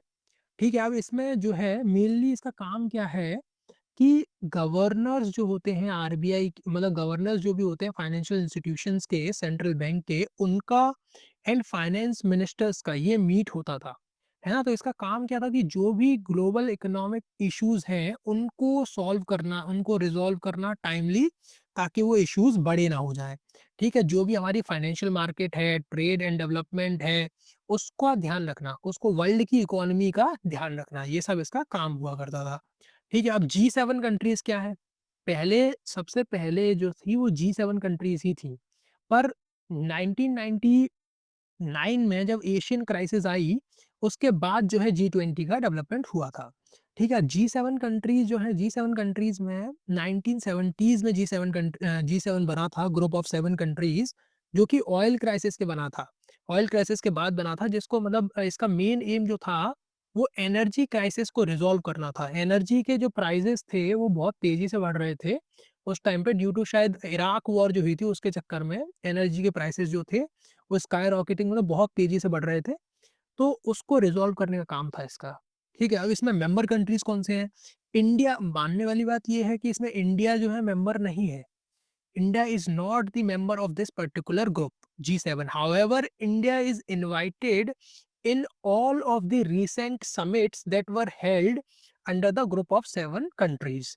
ठीक है, इसके मेंबर कंट्रीज हैं UK, USA, Canada, France, Germany, Japan and Italy. तो इसको एक बार देख लेना, इसको याद कर लेना, इसको नोट कर लेना। इसके अलावा इससे क्वेश्चंस नहीं आएंगे कि इसका और ज़्यादा रिलेवेंस है नहीं इस ऑर्गेनाइजेशन का। हाउएवर G20 का रिलेवेंस अभी भी है, और इससे हम देख लेंगे कि जो भी करंट अफेयर्स में जो भी न्यूज़ में रहा होगा वो हम एक बार इससे देख लेंगे। ठीक है, अब next big organization is United Nations. United Nations बहुत इंपॉर्टेंट है। अब यूनाइटेड नेशन का बेसिक फ्रेमवर्क देख लेंगे इसमें हम लोग कि 193 की मेंबर कंट्रीज हैं, और लास्ट जो मेंबर है वो साउथ सूडान है। 2011 में इससे लास्ट मेंबर जो है वो जुड़ा है। ठीक है, और साउथ सूडान जो है लैंडलॉक कंट्री है। तो इसमें ये है कि ऑब्जेक्टिव क्या है यूनाइटेड नेशंस का? जो ऑब्जेक्टिव है तो वॉर को रोकना। जो भी जैसे वर्ल्ड वॉर वन जो हुई थी, उसके बाद एक ऑर्गेनाइजेशन बनी थी लीग ऑफ नेशंस। ठीक है, उसका भी यही काम था कि वर्ल्ड वॉर टू नहीं होनी चाहिए। ठीक है, तो वो उसमें फेल हो गई, वर्ल्ड वॉर टू हुआ। पर वर्ल्ड वॉर टू होने के बाद एक ऑर्गेनाइजेशन बनी जिसका नाम है यूनाइटेड नेशंस। उसका काम मेनली यही है कि वर्ल्ड में कोई भी वॉर ना हो, मतलब इतना लार्ज स्केल डिस्ट्रक्टिव वॉर नहीं होनी चाहिए वर्ल्ड में। ह्यूमन राइट्स को प्रमोट करना है और सोशल प्रोग्रेस करनी है, ये इसका मेन गोल है। ठीक है, और प्रिंसिपल्स क्या है जिस पे ये बेस्ड है? ठीक है, पीसफुल रेजोल्यूशन होना चाहिए कि किसी भी कॉन्फ्लिक्ट का। इंटरनल मैटर्स में ये रेफरेन, मतलब इंटरनल मैटर्स जो भी होंगे किसी कंट्री के, उसमें ये रेफरेन, मतलब इसमें इंटरफेयर नहीं करेगा यूनाइटेड नेशंस, और वो उसको अपना इंटरनली रिजॉल्व करना है।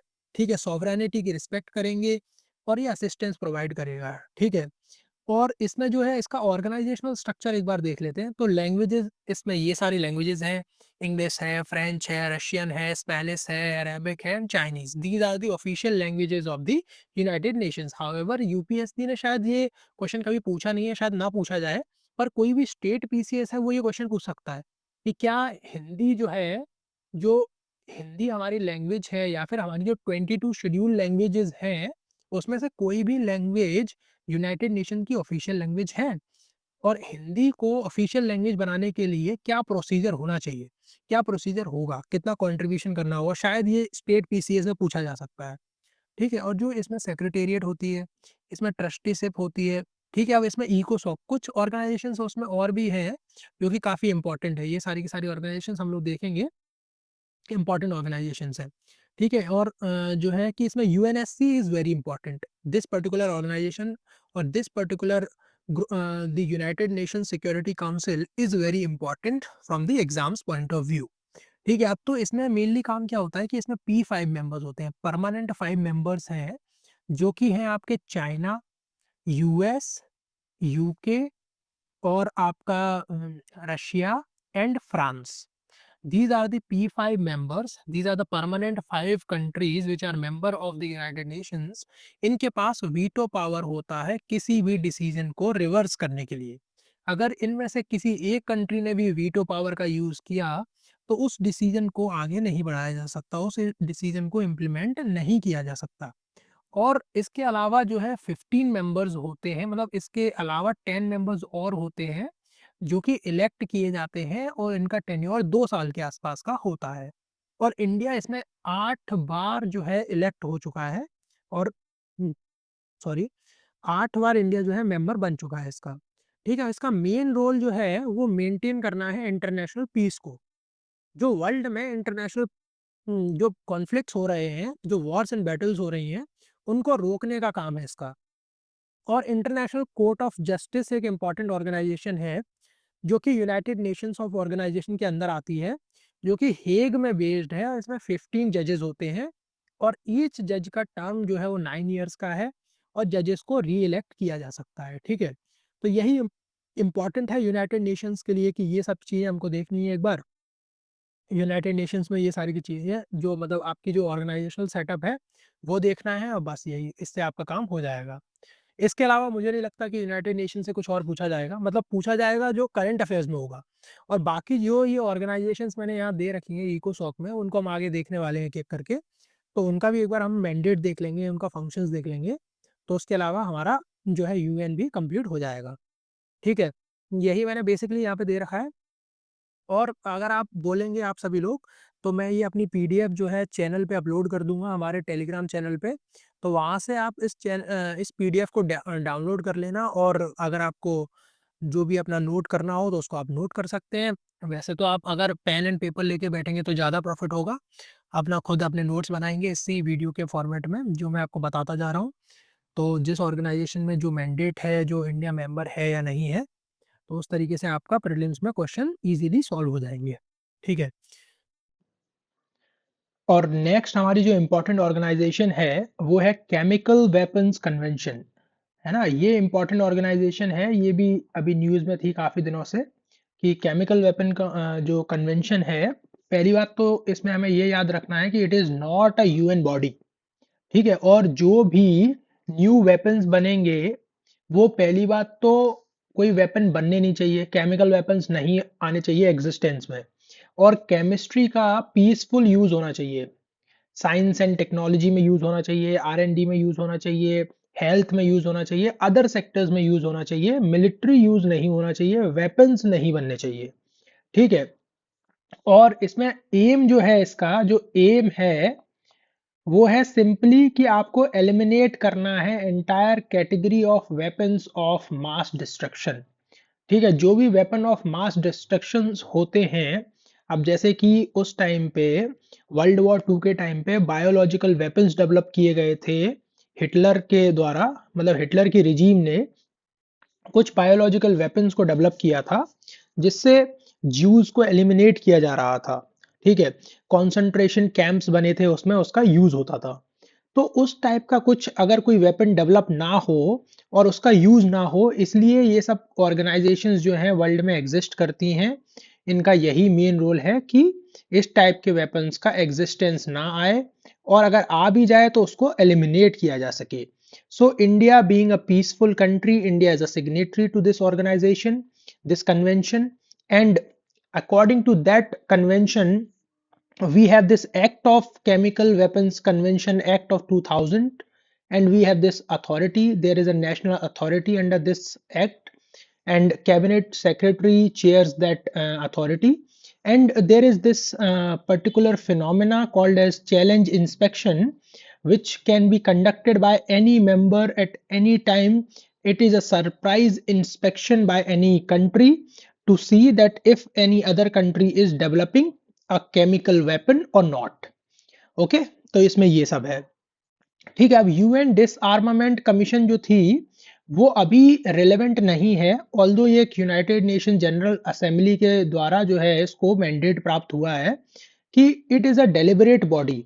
ये डेलिबरेट करती है, जैसे इंडिया की पार्लियामेंट है ना, parliament is also a deliberate body, and along with deliberation it also passes the legislation, and other functions are also performed by Indian Parliament. But this particular commission is mainly related with the deliberation for nuclear and other kind of weapons for the disarmament of the world. ठीक है तो इसमें ये अपन को देखना है एक बार, इसका मैंडेट यही है कि आर्म्स को जो है और वेपन्स ऑफ मास डिस्ट्रक्शन जो है उसको खत्म करना है। उसके बाद जो हम पहले देख चुके हैं कि जो वासेनार एग्रीमेंट है, सॉरी मेरी वॉइस थोड़ी सी मेरा थोड़ा सा गला खराब है, तो सॉरी थोड़ा सा आप लोग थोड़ा सा वेयर करना आवाज के साथ। मैं देखता हूँ क्या कर सकते हैं इसका, एक सेकंड रुकना, होल्ड करना।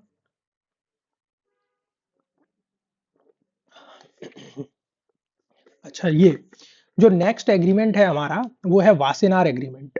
ये एग्रीमेंट क्यों इंपॉर्टेंट है और ऑस्ट्रेलिया ग्रुप क्यों इंपॉर्टेंट है? अब जैसे मैंने प्रीवियसली डिस्कस किया था कि जैसे हमारे यहाँ पे MTCR करके एक चीज है, एक ये ग्रुप है, एक ऑस्ट्रेलिया ग्रुप है, एक वासेनार एग्रीमेंट है, एक NSG है। ठीक है, ये सब जो ग्रुप्स हैं ये सब इंपॉर्टेंट इसलिए हो जाते हैं कि जो भी वेपन्स हैं या फिर जो भी टेक्नोलॉजी है, डुअल यूज टेक्नोलॉजी हो गई, केमिकल वेपन्स हो गए वगैरह वगैरह, तो उसको रिस्ट्रिक्ट किया जा सके, उसका प्रोलिफरेशन ना हो, उसका कोई मिसयूज ना हो, उसको इंश्योर करने के लिए ये सारे ग्रुप्स हैं। ठीक है, तो जो वासेनार ग्रुप है, वासेनार एग्रीमेंट है, इंडिया इसका सिग्नेटरी है, और ये प्रमोट करता है ट्रांसपेरेंसी को और ग्रेटर रिस्पॉन्सिबिलिटी को in transfer of conventional arms and dual use goods and technology. ठीक है, तो इंडिया को जो सेमीकंडक्टर, वो सेमी क्रायोजेनिक इंजन हैं, वो उस टाइम पे इसलिए नहीं मिल पाए थे क्योंकि India was not signatory to this agreement at that time.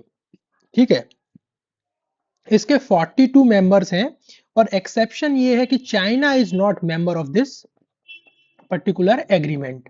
ठीक है, तो इसको याद रखना है कि चाइना इसका मेंबर नहीं है। अगर प्रीलिम्स में अगर कोई क्वेश्चन आ जाता है वासेनार एग्रीमेंट से कि all major P5 countries are member of this Wassenaar agreement, तो that statement becomes wrong because China is not a member of Wassenaar agreement or China is not signatory to this agreement. ठीक है, so next group is Australia group. This is relevant with respect to the other category of biological and chemical weapons, and it ensures that export do not contribute to the development of biological and chemical weapons.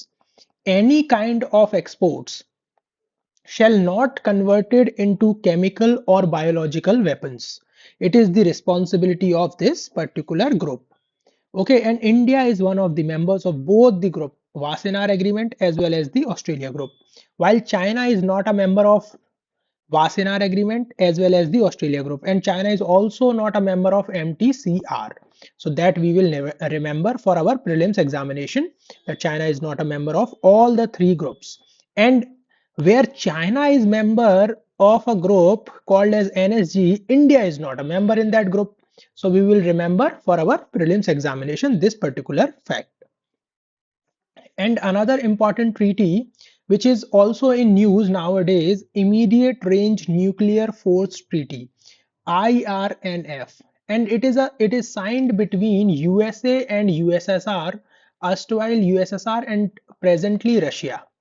So Russia and USA have signed this treaty, and it has prohibited the development of ballistic missiles between the range of 500 to 5500 kilometers. है ना, so that has been restricted under this particular treaty. And this does not cover the air and sea weapons. It only covers the ballistic missiles. Okay, and US has quit this particular treaty in 2019. So another economic institution which is in news and also important for our international relations is European Bank for Reconstruction and Development, IBRD. So India was one of the founding members of this particular organization that we will remember for our prelims examination, and it is headquartered in London, and presently there are 66 members, and US is the biggest contributor of this particular bank. Okay, so it promotes the private sector development in the areas, or in the countries of operations, and it it is a kind of a bank which promotes regional development, etc. So this much is required to be understood from this particular bank or this particular organization of international relations. Another important institution or International Criminal Court, this particular organization is important because recently it was in news due to a arrest warrant issued against Russian President Vladimir Putin to arrest Russian President Vladimir Putin for conducting war crimes, and this particular organization was responsible for issuing a war crime arrest warrant in the name of President Putin. So it is headquartered in Hague, and there are 123 members, and it was established under the Rome Statute, and its jurisdiction is to prosecute individuals, है ना. So we need to see what is the difference between ICJ, International Criminal Court, and International Court of Justice and International Criminal Court.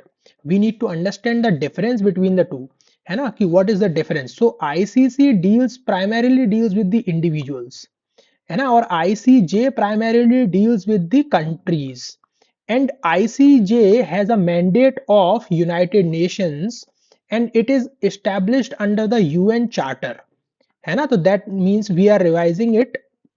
Although we have learned this ICJ in the previous slides, so now we are revising it. While the ICC is formed under the Rome Statute, and ICJ was formed under the UN Statute. ठीक है, वो हमको समझ आ गया कि वो रोम statute के अंदर बना है आईसीसी, और जो आईसीजे है वो बना है आपका यूनाइटेड नेशंस के चार्टर के अंडर. तो और वो जो आईसीसी है वो इंडिविजुअल से डील करता है, इंडिविजुअल्स को प्रोसिक्यूट करता है, वाइल आईसीजे जो है, जो यूनाइटेड नेशंस की बॉडी है, वो डील करती है नेशन से, जो कंट्रीज हैं उनके साथ डील करती है. ठीक है, इंडिया इसका मेंबर नहीं है आईसीसी का, while India is a member of ICJ. तो इतना बस प्राइमरीली अपन को एक टेबल बना लेनी है, उसमें हम पहले लिखेंगे आईसीजे, उसके बाद हम लिखेंगे आईसीसी. एक बार मैं इसको एक काम करता हूँ, टेबल आपके लिए बना ही देता हूँ, एक सेकंड. तो 1 सेकंड प्लीज.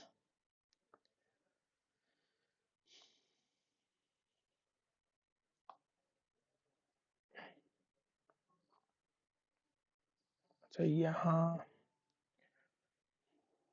बनेगा नहीं, सेकंड. इसको कहाँ कर सकते हैं, शायद मैंने, हाँ ये देखो, यहाँ पर मैंने मेंशन कर रखा है आईसीजे एंड आईसीसी, दोनों का डिफरेंस यहाँ पे मैंने मेंशन करा हुआ है. तो सबसे पहले हम लोगों को ये देखना है कि आईसीजे जो है वो यूनाइटेड नेशन के साथ बना था 1946 में. ठीक है, ये वर्ल्ड का कोर्ट है, यूनाइटेड नेशंस के अंदर आता है, और एवरी यूएन मेंबर के अंदर जो भी स्टेट है यूनाइटेड नेशंस के अंदर, उसकी jurisdiction इसके अंदर है. Article 93 of the United Nations Statute is responsible for the ICJ. There are no appeals. The verdict cannot be appealed. Advisory opinion, it provides an advisory opinion, and it deals with the issues of sovereignty, trade, etc. While ICC was established in 1998 under the Rome Statute. We have learned that it was established under a Rome Statute, and it is an independent organization. It deals with the individuals. It prosecutes individuals for the criminal activities, and appeals can be heard in PCA, etc. And the issues are dealt like the genocide, war crimes, etc.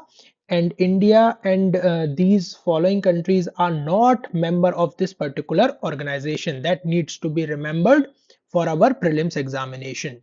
Like India, China, USA, Russia, Israel, and Ukraine are not member of this ICC because it is not mandated under the United Nations.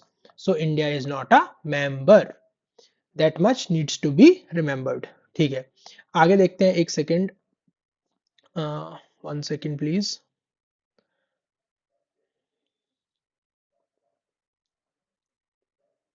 So where were we?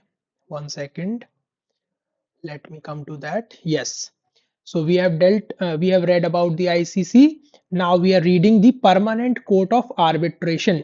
See, these are the three things that are required to be read from the perspective of justice in international relations.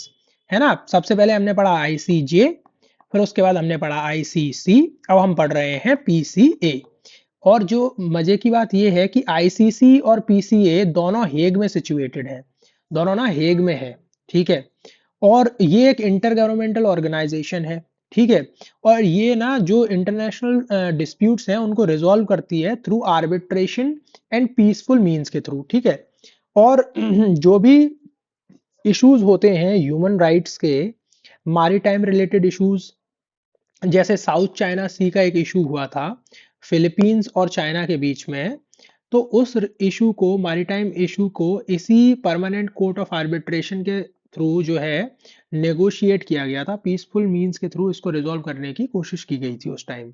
कोई भी sovereignty का issue हो, investment related issue हो, या फिर trade related issue हो, तो इस तरीके से इसमें सारे के सारे इश्यूज को डील किया जाता है इस परमानेंट कोर्ट ऑफ आर्बिट्रेशन में.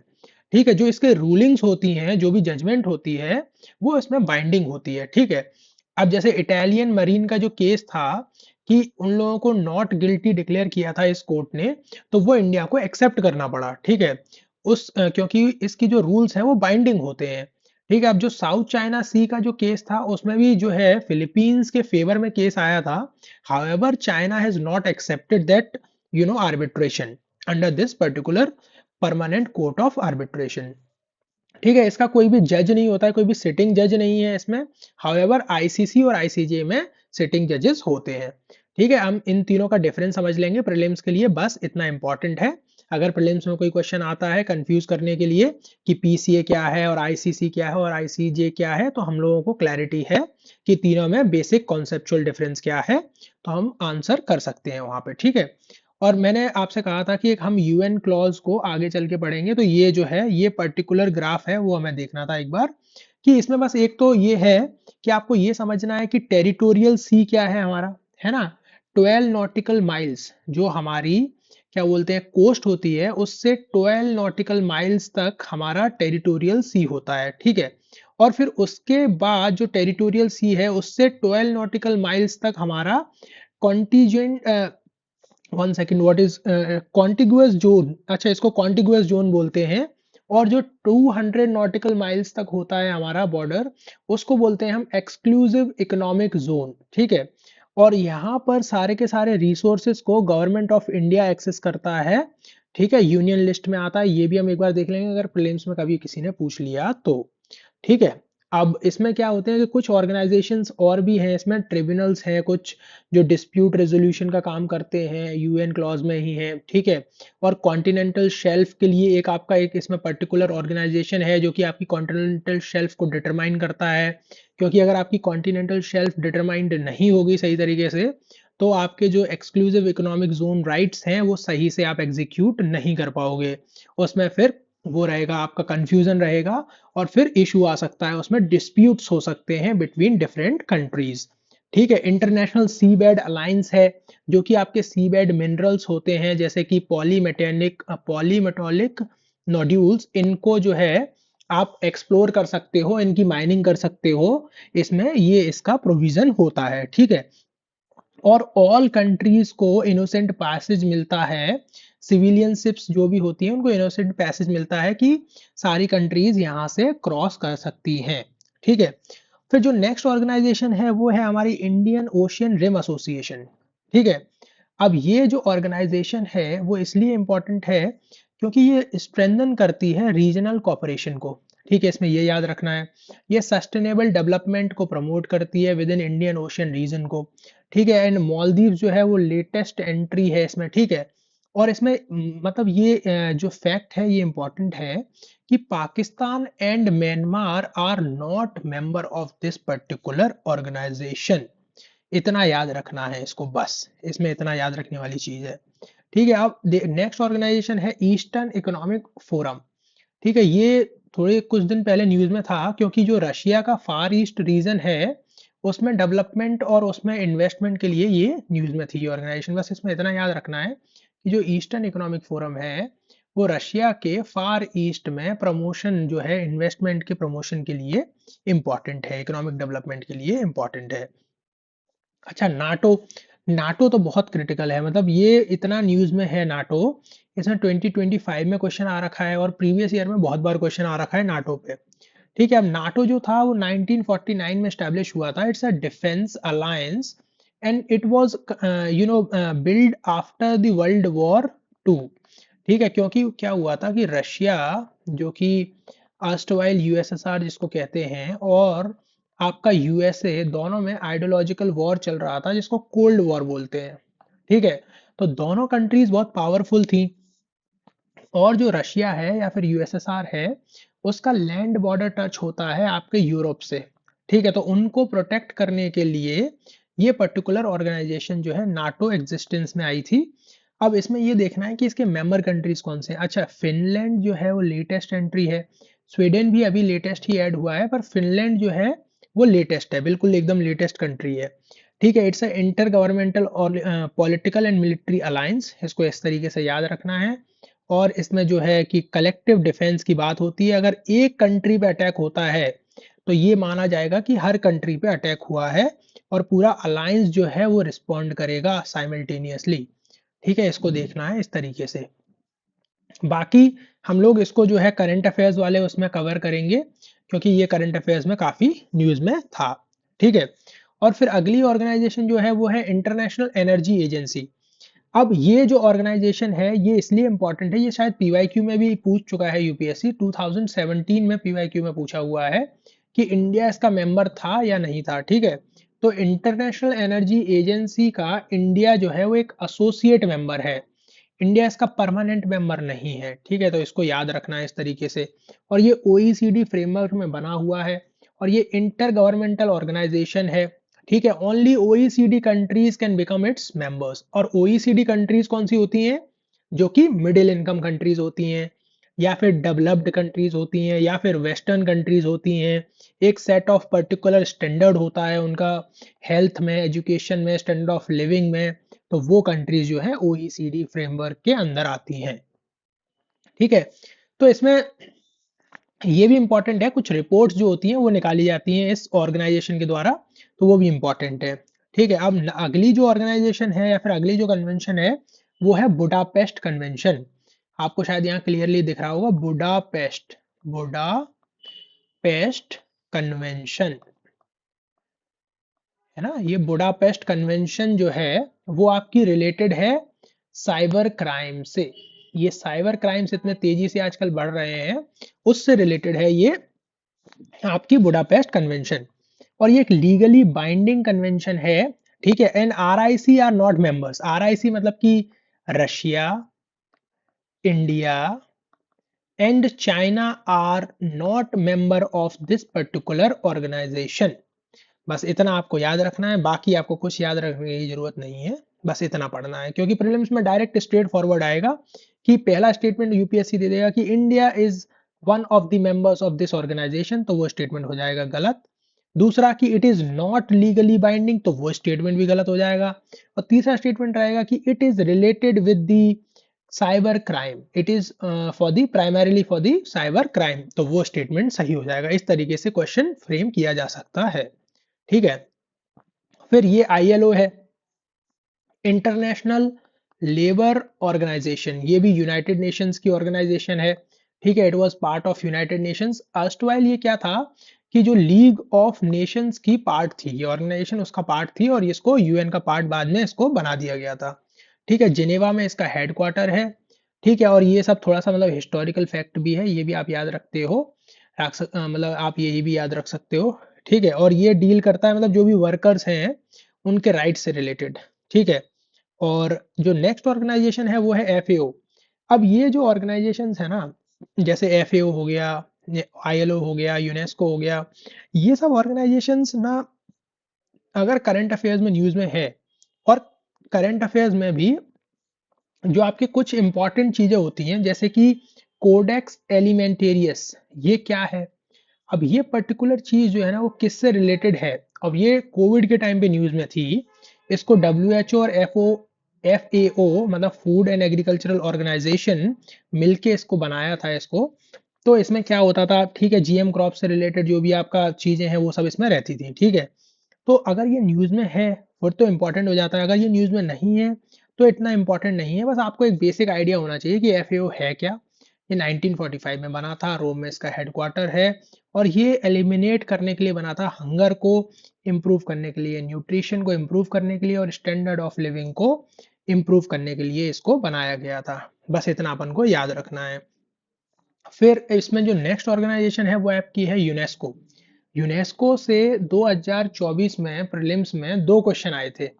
ठीक है, एक तो क्वेश्चन शायद आया था, मुझे लगता है कि शायद उससे गरबा का एक क्वेश्चन था, और एक क्वेश्चन और था कि कुछ इंटेंजिबल और कुछ टेंजिबल साइट्स जो थी यूनेस्को की साइट से रिलेटेड क्वेश्चन आया था, तो वो इंपॉर्टेंट है। अब यूनेस्को की यूएन जो क्रिएटिव सिटी प्रोग्राम है उससे अभी तक यूपीएससी ने क्वेश्चन नहीं पूछा है, तो इससे क्वेश्चन पूछने की संभावना बहुत ज्यादा है। ठीक है, अब इसमें जो भी क्रिएटिव सिटीज हैं उसको हम एक बार देख लेंगे। करंट अफेयर्स में ये रहता है कि कश्मीर इसमें है जो क्राफ्ट सिटी है, जयपुर भी क्राफ्ट सिटी है, मुंबई जो है वो फिल्म्स के लिए है, हैदराबाद जो है वो गैस्ट्रो के लिए है, वाराणसी और चेन्नई जो है वो म्यूजिक के लिए है, और कोझीकोडे जो है वो लिटरेचर के लिए है, और इसमें शायद मेरे हिसाब से ग्वालियर जो है वो जो है आपकी सिटी ऑफ म्यूजिक है, सिटी ऑफ म्यूजिक।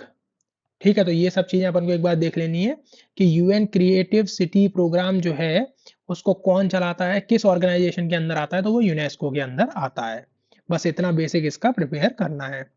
ठीक है, अब जैसे ये भी है वर्ल्ड हेल्थ ऑर्गेनाइजेशन, ये भी जो है 2020 में काफी न्यूज में था, क्योंकि ड्यूरिंग कोविड ये बहुत न्यूज में था। अभी इतना न्यूज में नहीं है, और अभी हाँ अभी ये फिर से न्यूज में इसलिए आ गया है क्योंकि जो यूनाइटेड स्टेट्स ऑफ अमेरिका है उसने अपने आप को इससे विड्रॉ कर लिया है। उसने जो यूएसए है उसने यूनेस्को और डब्ल्यूएचओ दोनों से अपने आप को विड्रॉ कर लिया है। ठीक है, तो इसलिए ये इंपॉर्टेंट है, इस बार न्यूज में है। तो अपन को बेसिक इसका पढ़ लेना है कि इसका स्टैटिक क्या है, बस मैंडेट क्या है, इंडिया इसका मेंबर है या नहीं है, अब यूएसए इसको विड्रॉ कर चुका है तो इसका मेन मैंडेट क्या होता था, वगैरह वगैरह। ठीक है, अब डब्ल्यूएचओ का मेन मैंडेट क्या है? मेन मैंडेट देखो, वर्ल्ड में हेल्थ से रिलेटेड जो भी काम होगा वो ये ऑर्गेनाइजेशन डील करेगी। ठीक है, अब अपन जो है कि बहुत सारी चीजें ऐसी होंगी जो डब्ल्यूएचओ में होंगी, क्योंकि इतनी बड़ी ऑर्गेनाइजेशन है तो हम सब कुछ नहीं पढ़ सकते। तो हमें इतना पता चल गया कि हेल्थ से रिलेटेड अगर कोई काम हो रहा होगा वर्ल्ड में उसको डब्ल्यूएचओ डील कर रहा होगा। ठीक है, तो इससे अपन को एग्जाम में एलिमिनेट करने में हेल्प हो जाएगी। ठीक है, अब जो है ये उस टाइम पे न्यूज में था कि वायरस जो है और डिजीज का नेम कौन करता है कौन नहीं करता है, ये अभी इस टाइम पे न्यूज में नहीं है, तो ये अभी रिलेवेंट नहीं है हमारे इस ईयर के लिए। ठीक है, 2026 के लिए ये रिलेवेंट नहीं है। अब ये सेकंड जो इम्पोर्टेंट ऑर्गेनाइजेशन है एनर्जी के लिए वो है इंटरनेशनल एनर्जी फोरम।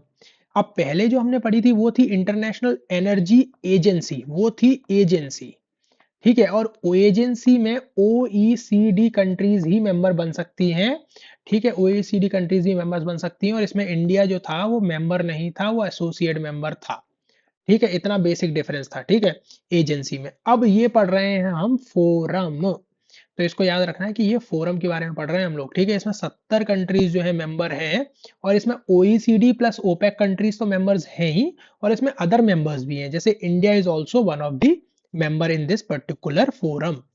ऐसे याद रखना है कि भाई इसको नोट कर लेना है कहीं भी अपना, एक जैसे जब नोट बनाओगे तो उसमें एक तरफ लिखना है इंटरनेशनल एनर्जी एजेंसी, एक तरफ लिखना है इंटरनेशनल एनर्जी फोरम। तो इसको ऐसे करके बना लेना है और यहाँ पे लिखना है कि इंडिया जो है मेंबर नहीं है, एसोसिएट मेंबर है, और यहाँ पे लिख लेना है कि इंडिया मेंबर है, ठीक है, जो इंडिया है वो मेंबर है। और यहाँ पे लिखना है कि यहाँ पे OECD कंट्रीज हैं और यहाँ पे लिखना है कि अदर्स भी है, ठीक है। बस इतना बेसिक डिफरेंस आपको एक आइडिया होना चाहिए प्रीलिम्स के लिए, ठीक है। अब ये समझते हैं कि मेकोंग गंगा कॉर्पोरेशन क्या है, MGC। अब ये क्या ऑर्गेनाइजेशन है और ये क्यों क्यों इंपॉर्टेंट है, ठीक है। अब इसमें सिर्फ इतना अपन को रखना है याद कि ये सन 2000 में ये ऑर्गेनाइजेशन बनी थी और इसकी जो मेंबर कंट्रीज हैं वो है Vietnam, Cambodia, Myanmar, Laos, Thailand and India, ठीक है। अब जैसे मेकोंग जो रिवर है ना, जो मेकोंग रिवर जिस कंट्री से पास होती है और गंगा रिवर जिस कंट्री से पास होती है उनके बीच में ये कॉपरेशन है। अगर यूपीएससी बाय चांस, अब जैसे क्या होता है ना 2020 में एक रिवर का क्वेश्चन यूपीएससी ने पूछ लिया, अब लोगों को लग रहा है कि वो क्वेश्चन क्यों पूछ लिया, कहाँ से वो क्वेश्चन आ गया। अब ये ऑर्गेनाइजेशन जब दे रखी है एमजीसी, तो अपन को इतना तो पता होना चाहिए ना कि भाई इसमें जो मेकोंग रिवर में, जिसके अंदर मेकोंग रिवर फ्लो कर रही है, वो कंट्रीज हैं थाईलैंड, लाओ, म्यांमार, कंबोडिया एंड वियतनाम। अगर यूपीएससी क्वेश्चन बना देता है कि Mekong river in in country से फ्लो करती है तो हम सही करना चाहिए हमको, क्योंकि हम यहाँ पे पढ़ रहे हैं।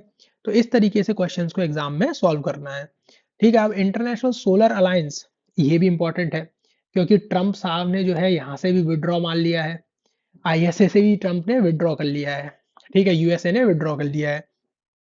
तो ये 2015 में एग्जिस्टेंस में आई थी इंडिया और फ्रांस की ज्वाइंट कॉपरेशन के साथ। इसका हेडक्वार्टर जो है आपके गुरुग्राम में है, ठीक है। और इसका काम क्या है, देखो सोलर एनर्जी को प्रमोट करना है कहीं भी किसी भी तरीके से, तो इस अलायंस का यही काम है कि सोलर एनर्जी को वर्ल्ड में कैसे प्रमोट किया जाए, ठीक है, यही सब है इसमें, ठीक है।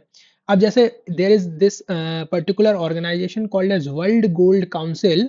अब गोल्ड इतना ज्यादा न्यूज में चल रहा है इस टाइम पे, तो अगर जैसे यूपीएससी पूछ ले कि गोल्ड से रिलेटेड कोई ऑर्गेनाइजेशन वर्ल्ड में है या नहीं है, ठीक है, उसके मेंबर्स कौन है कौन नहीं है, तो ये हमें पता होना चाहिए कि India, UAE, Saudi etcetera are member of this particular organization and it is headquartered in London, ठीक है। अब ये market development organization for gold industry के लिए काम करती है ये पर्टिकुलर काउंसिल, ये हमें पता होना चाहिए, ठीक है। अब जैसे हमने एक कुछ वेपन्स के लिए एक ऑर्गेनाइजेशन कुछ पढ़ी है, वेपन्स के लिए थोड़ा रिवाइज करते हैं कि वेपन के लिए हमने कौन सी ऑर्गेनाइजेशन अभी तक पढ़ रखी है, ठीक है। हमने पढ़ा है आपका MTCR, ठीक है, NSG, Australia group, Wassenaar agreement, हमने ये चार चीजें अभी तक पढ़ रखी हैं। अब हम पढ़ेंगे क्या, PTBT, partial test ban treaty. अब पढ़ेंगे हम CTBT, comprehensive test ban treaty. पहले PTBT आया, उसके बाद CTBT आया और उसके बाद आया आपका सॉरी इसके आसपास आया था शायद NPT, नॉन प्रोलिफरेशन ट्रीटी, है ना। इसके बाद जो है एक यूनाइटेड नेशंस की भी एक कोई ट्रीटी आई थी, वो भी प्रोलिफरेशन से ही रिलेटेड थी। तो ऐसे हम रिवाइज कर लिया करेंगे, ऐसे ही एक्टिव रिकॉल करना है आपको अपने एग्जाम से पहले कि जो भी ऑर्गेनाइजेशन मैंने पढ़ी है एक बार मैं अपनी आंखें बंद करूंगा या फिर अपने मतलब चल के वॉक करके एक बार मैं रिवाइज करने की कोशिश करूंगा अपनी बुक्स को क्लोज करके कि सिक्योरिटी के लिए मैंने कौन सी ऑर्गेनाइजेशन पढ़ी है, सिक्योरिटी में कौन सी ऑर्गेनाइजेशन है, मैंने इकोनॉमी के लिए कौन सी ऑर्गेनाइजेशन पढ़ ली, यूएन में मैंने क्या पढ़ लिया है, ठीक है। तो इस तरीके से आपको सारी ऑर्गेनाइजेशंस को रिवाइज करना है और उसके जो मैंडेट हैं उसको मन में रिवाइज करना है, ठीक है। तो comprehensive ban nuclear test ban treaty क्या है, अब इसका कॉम्प्रिहेंसिव का मतलब ही यही था। अब जैसे पार्शियल मतलब हो गया, वो अपन को देखो क्या है ना, एग्जाम में क्वेश्चन सॉल्व करने के लिए थोड़ा दिमाग भी चलाना है कि पार्शियल का मतलब होता है पार्शियल और कॉम्प्रिहेंसिव का मतलब होता है कंप्लीट, है ना। इसमें पार्शियल बैन था, इसमें कंप्लीट बैन है। कंप्लीट बैन मतलब कि ये सारे न्यूक्लियर एक्सप्लोजन को बैन कर रहा है सिविलियन और मिलिट्री पर्पस के लिए इन ऑल इन्वायरमेंट। ना तो आप एयर में कर सकते हो, ना आप वाटर में कर सकते हो, ना आप लैंड में कर सकते हो, ना आप स्पेस में कर सकते हो। आप कहीं भी आप जो है न्यूक्लियर एक्सप्लोजन नहीं कर सकते हो। अब पीटीबीटी में क्या हुआ था कि उसने न्यूक्लियर एक्सप्लोजन को बैन तो किया था, पर वो ये ऑल एनवायरमेंट लिखना भूल गए थे। तो कंट्रीज ने उसको एक्सप्लॉइट कर लिया उस क्लॉज को, और कंट्रीज जो है कंडक्ट करने लगे न्यूक्लियर एक्सप्लोजन को अंडर दी वाटर। तो उस चीज को अवॉइड करने के लिए हम लोगों को सीटीबीटी बनाना पड़ा। ठीक है। So India has not signed this particular treaty because India considers that the organizations such as PTBT, CTBT, NPT, NSG, ये जो ऑर्गेनाइजेशंस हैं ये एक इनइक्वालिटी क्रिएट करती हैं कंट्रीज में, क्योंकि ये क्या है ना कि रिकॉग्नाइज करती हैं कुछ कंट्रीज को और ये डिवाइड कर देती हैं वर्ल्ड को हैव्स एंड हैव्स नॉट में। ठीक है। तो वो इंडिया नहीं चाहता, इंडिया चाहता है इक्वालिटी। अगर किसी के पास न्यूक्लियर वेपन्स नहीं है, दैट इज अवर गोल।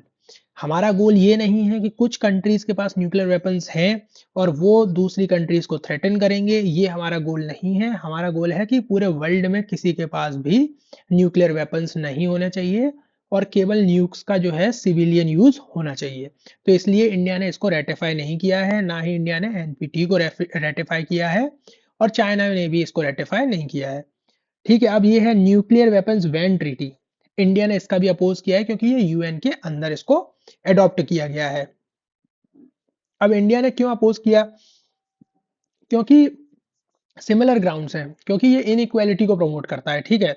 अब इनइक्वालिटी को ये प्रमोट ऐसे करता है कि हैव्स एंड हैव्स नॉट को रिकॉग्नाइज कर देता है ये, कि जिन कंट्रीज के पास जो एनपीटी कंट्रीज हैं, नॉन प्रोलिफरेशन ट्रीटी कंट्रीज जो हैं, जिन्होंने इस ट्रीटी को साइन कर रखा है, उन कंट्रीज को ये रिकॉग्नाइज करता है, बाकी कंट्रीज पे लीगली बाइंडिंग बैन लगाता है कि आप कंप्लीटली डिसआर्म करोगे अपने न्यूक्लियर वेपन्स को। ठीक है। तो ये चीज है। अब ये पर्टिकुलर क्वेश्चन भी यूपीएससी पूछ चुका है 2020 में कि हेग कोड ऑफ कंडक्ट क्या है। ठीक है। तो ये बैलिस्टिक मिसाइल से रिलेटेड है, इंडिया ने 2016 में इसको ज्वाइन किया था। ठीक है। अब हेग एडॉप्शन कन्वेंशन क्या है? अब दिक्कत ये है कि एग्जाम में जब यूपीएससी पूछता है तो उस सिनेरियो में, उस 2 घंटे में हमारे पास इतनी प्रेशर सिचुएशन होती है कि हम लोग डिफरेंशिएट करना भूल जाते हैं। हम पढ़ रहे होते हैं Hague Hague code of conduct और एडॉप्शन कन्वेंशन जो है उसमें कंफ्यूज हो जाते हैं हम वहां पे डिफरेंशिएट ही नहीं कर पाते क्योंकि इतनी प्रेशर सिचुएशन होती है। तो इसलिए आपको इस तरीके से रिवीजन करना है कि आप एग्जाम में एकदम शांत तरीके से, एकदम शांत मन से उसको याद रख पाओ कि ये कोड ऑफ कंडक्ट जो है वो रिलेटेड है बैलिस्टिक मिसाइल से, और एडॉप्शन जो है वो आपके एडॉप्शन से रिलेटेड है, एडॉप्शन कन्वेंशन जो है चिल्ड्रंस एंड फैमिलीज से रिलेटेड है। बस इतना अगर आपने याद कर लिया तो आपका काम हो जाएगा। बस इसी से आपका एग्जाम में क्वेश्चन सॉल्व हो जाएगा। ठीक है। अब अगली जो ऑर्गेनाइजेशन है वो है हमारी इंटरनेशनल मैरीटाइम ऑर्गेनाइजेशन, जिसका हेडक्वार्टर जो है लंदन में है। ये एक यूएन की एजेंसी है और ये ग्लोबल स्टैंडर्ड्स को सेट करती है for safety, security and improving the performance of international shipping. ठीक है। जो इंटरनेशनल शिपिंग्स हैं, जैसे कि अगर कोई भी शिप है जो कि गुड्स को अगर क्या बोलते हैं ट्रांसपोर्ट करती है, तो वो इस पर्टिकुलर ऑर्गेनाइजेशन के अंदर आती है। ठीक है। अब यहाँ पे एक हांगकांग डेक्लेरेशन भी इसमें साइन हुई थी, जिसमें कि जो आपकी फिशिंग वेसल्स हैं, जो फिशिंग शिप्स हैं, उसकी सेफ्टी से रिलेटेड थी ये। ठीक है। उनका सेफ डिस्पोजल होना चाहिए। सेफ डिस्पोजल मतलब कि उसमें जो है केमिकल्स होते हैं, तो उसका डिस्पोजल इस तरीके से हो कि वो इन्वायरमेंटल फ्रेंडली होना चाहिए। ठीक है। इस तरीके से इसको अपन को याद रखना है। ठीक है। और नेक्स्ट ऑर्गेनाइजेशन है हमारी WMO, वर्ल्ड मैरीटाइम और वर्ल्ड मीटियोरोलॉजिकल ऑर्गेनाइजेशन। ये जो कि क्लाइमेट और वेदर से रिलेटेड है, ये वाली ऑर्गेनाइजेशन। ये भी यूनाइटेड नेशन की ऑर्गेनाइजेशन है, ये भी 1950 में बनी थी और ये जिनेवा में हेडक्वार्टर्ड है। ठीक है। जो नेक्स्ट ऑर्गेनाइजेशन है वो है आपकी वीपो। ठीक है। जो कि जिनेवा में ये भी सिचुएटेड है। इसके अंदर ये 3 एग्रीमेंट हुए हैं जो प्रीलिम्स के लिए इंपॉर्टेंट है। Nice agreement, Vienna agreement, Vienna की स्पेलिंग थोड़ी गलत है, एक बार देख लेना। लोकार्नो एग्रीमेंट, ये 3 एग्रीमेंट इसके अंदर साइन हुए हैं। और मराकेश ट्रीटी इसके अंदर साइन हुई है वीपो के अंदर। ठीक है, अब इसमें जो है कि ब्लाइंड पर्सन से रिलेटेड है ये कन्वेंशन। ठीक है, बर्न कन्वेंशन जो है वो रिलेटेड है लिटरेरी ऑब्जेक्ट से रिलेटेड, और पेरिस जो कन्वेंशन है वो रिलेटेड है इंडस्ट्रीज से रिलेटेड। ठीक है, अब ये वैसे भी आईपीओ से रिलेटेड है, इंटेलेक्चुअल प्रॉपर्टी ऑर्गेनाइजेशन, वर्ल्ड इसका फुल फॉर्म है वर्ल्ड इंटेलेक्चुअल प्रॉपर्टी ऑर्गेनाइजेशन। ठीक है, और इंडिया में इसके लिए बनाया हुआ है हमारे यहाँ पे रूल्स, इंटेलेक्चुअल प्रॉपर्टी रूल्स 2016 में, जिसको ये प्रोटेक्ट करता है। ठीक है, अब सिंपली अब जैसे हम बार बार देखते हैं न्यूज में आता रहता है कि यूएनडीपी ने ये सपोर्ट किया, यूनाइटेड नेशन डेवलपमेंट प्रोग्राम ने इस जो है पॉवर्टी एलिमिनेशन के लिए काम कर रहे हैं वगैरह वगैरह। तो इसका सिर्फ मैंडेट देख लेना एक बार कि यूएनडीपी का मैंडेट क्या है, poverty elimination, achieving sustainable human development वगैरह वगैरह, ये इसका मैंडेट है। ठीक है, बस इतना बेसिक, क्योंकि मैं इसको जल्दी जल्दी इसलिए करा रहा हूँ क्योंकि ये इतना इंपॉर्टेंट है नहीं, इससे डायरेक्ट क्वेश्चन नहीं आएगा एग्जाम में। इससे कुछ रिलेवेंट क्वेश्चन आएगा जो कि करंट से रिलेटेड होगा, वो हम करंट अफेयर्स वाले लेक्चर में, लेक्चर नंबर 3 में और 2 में हम लोग एक बार देख लेंगे। ठीक है, अब यूएनईपी का भी सेम है, इसका हेडक्वार्टर जो है वो नायरोबी में है, जो कि केन्या की कैपिटल है। और इसके अंदर ये सारे के सारे एग्रीमेंट्स आते हैं, है ना। ये बेसल कन्वेंशन आती है, रोटरडैम कन्वेंशन आती है, मिनामाटा आती है, स्टॉकहोम आती है। ठीक है, सीबीडी आती है, United Nations convention on biodiversity and sites की कन्वेंशन आती है इसके अंदर, और वियना कन्वेंशन आती है जो कि ओजोन से रिलेटेड है। ठीक है, ये आता है यूएनईपी के अंदर। फिर इसके अलावा जो है यूएनएचआरसी भी इंपॉर्टेंट है, ये मतलब इतनी इंपॉर्टेंट है नहीं, ये ऑर्गेनाइजेशन हमेशा यूज में रहती है फॉर द रॉन्ग रीजंस। ठीक है, और फिर जो नेक्स्ट ऑर्गेनाइजेशन है वो है हमारी global partnership on AI, GPAI. ठीक है, तो इंडिया इसका फाउंडिंग मेंबर है और ये होस्ट करी थी ओईसीडी सेक्रेटेरिएट ने। ठीक है, और जो आउटर स्पेस ट्रीटी है वो भी इंपॉर्टेंट है। अब ये ट्रीटी इसलिए इंपॉर्टेंट है क्योंकि आजकल क्या है ना, एक्सप्लोरेशन बहुत हो रहा है और प्राइवेट सेक्टर जो है वो भी एक्सप्लोर कर रहा है आउटर स्पेस को, तो इसलिए ये इंपॉर्टेंट हो जाती है। ये यूनाइटेड नेशंस के अंदर बनी है ये ट्रीटी, इंडिया ने इसको रेटिफाई कर रखा है। तो ये मतलब इसका रीजन क्या है, what is the reason, what is the mandate, है ना, एम क्या है इसका, वो हमें देखना है। तो इस पर्टिकुलर ऑर्गेनाइजेशन का एम है freedom of exploration and use of space for all. ऐसा नहीं होगा कि केवल रशिया जाएगा, केवल यूएस जाएगा, केवल चाइना जाएगा आउटर स्पेस में, इंडिया भी जाएगा, सऊदी अरेबिया भी जाएगा, और ओमान भी जाएगा, और जो भी कंट्रीज हैं जैसे डीआरसी है उसको भी, मतलब वो भी अलाउड है कि आप भी जा सकते हो, आउटर स्पेस को यूज कर सकते हो और एक्सप्लोर कर सकते हो। ठीक है, और आप अप्रोप्रिएट नहीं कर सकते स्पेस को, आप ये नहीं बोल सकते कि मार्स मेरा हो गया। अगर जैसे यूएस ने मार्स पे रोवर कोई पहुंचा दिया तो इसका मतलब ये नहीं है कि मार्स को उसने खरीद लिया है। मार्स प्रॉपर्टी सबकी है और मार्स पे बस एक्सप्लोरेशन के लिए सब लोग जा सकते हैं, किसी की प्रॉपर्टी नहीं है। ठीक है, और न्यूक्लियर वेपन्स का जो है एक्सप्लोजन हम लोग प्रोहिबिट करते हैं, वो तो हम सीटीबीटी में देख ही चुके हैं। और हमने यहाँ ये भी देख लिया है, आईसीजे, आईसीसी और पीसीए का हमने डिफरेंशिएशन भी देख लिया है। अच्छा हाँ, ये यूनाइटेड नेशंस हाई सी ट्रीटी, ये भी काफी इंपॉर्टेंट है, ये भी न्यूज में थी अभी कुछ दिनों पहले से। ये एक लीगली बाइंडिंग ट्रीटी है, ये EU, UK, China and USA ने ब्रोकर किया है इसको, इस ट्रीटी को। ठीक है, अब ये इसको बोलते हैं biodiversity beyond national jurisdiction treaty, इसका दूसरा नाम ये है। अब ये 30x30 टारगेट को भी, जो सीबीडी टारगेट्स हैं जो हम इन्वायरमेंट में पढ़ेंगे, जो हम इन्वायरमेंट का लेक्चर लेंगे ना, उसमें हम ये डिटेल में पढ़ेंगे कि यूएनसीबीडी क्या है और यूएनसीबीडी के क्या टारगेट्स हैं। ठीक है, अब इसमें हमको ये देखना है कि जो भी हाई सी क्या होता है। अब जैसे ये जो है यूनाइटेड नेशन की हाई सी ट्रीटी है, अब तो यूपीएससी क्या पूछ सकता है, यूपीएससी पूछेगा कि भाई इसमें हाई सी क्या है, मुझे ये बताओ हाई सी का मतलब क्या होता है। यूपीएससी को स्टेटमेंट देगा कि ये बियॉन्ड ईईजेड के बियॉन्ड जो भी टेरिटरी होती है सी में, उसको हाई सी बोलते हैं, तो वो स्टेटमेंट एकदम सही हो जाएगा। तो यहाँ पे किसी भी कंट्री के जो है राइट्स नहीं होते हैं, ये एक इंटरनेशनल वाटर होता है। ठीक है, high sea is international water, तो इस तरीके से हमको इसको याद रखना है। ठीक है, अब ये भी इंपॉर्टेंट है आपकी UN outer space peaceful use treaty, OST भी बोलते हैं इसको। ठीक है, इसमें एक तो रेस्क्यू एग्रीमेंट है कि अगर कोई भी एस्ट्रोनॉट है अगर वो डिस्ट्रेस में है तो उसको रेस्क्यू करने की जिम्मेदारी सबकी बनती है। ठीक है, अब इसमें एक रजिस्ट्रेशन कन्वेंशन है, इसमें सबको रजिस्ट्रेशन करना होता है। ठीक है, एक मून एग्रीमेंट है, एक लाइबिलिटी कन्वेंशन है इसमें कि अगर कोई भी सैटेलाइट अगर डैमेज होती है किसी दूसरी कंट्री की वजह से तो उसको कंपनसेट करना पड़ेगा, इसमें ये देखना है।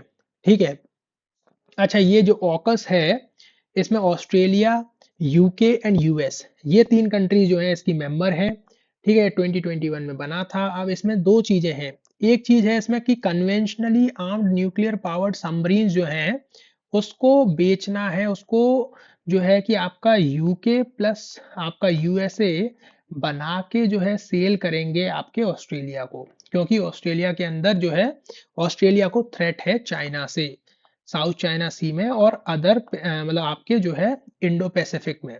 ठीक है, तो पहला तो ये हो गया। दूसरा है कि ये एडवांस्ड जो कैपेबिलिटी है एंड डेवलपमेंट में हेल्प करेंगे hypersonic flight test and experimentation, इसमें भी ये जो है ग्रुप हेल्प करेगा।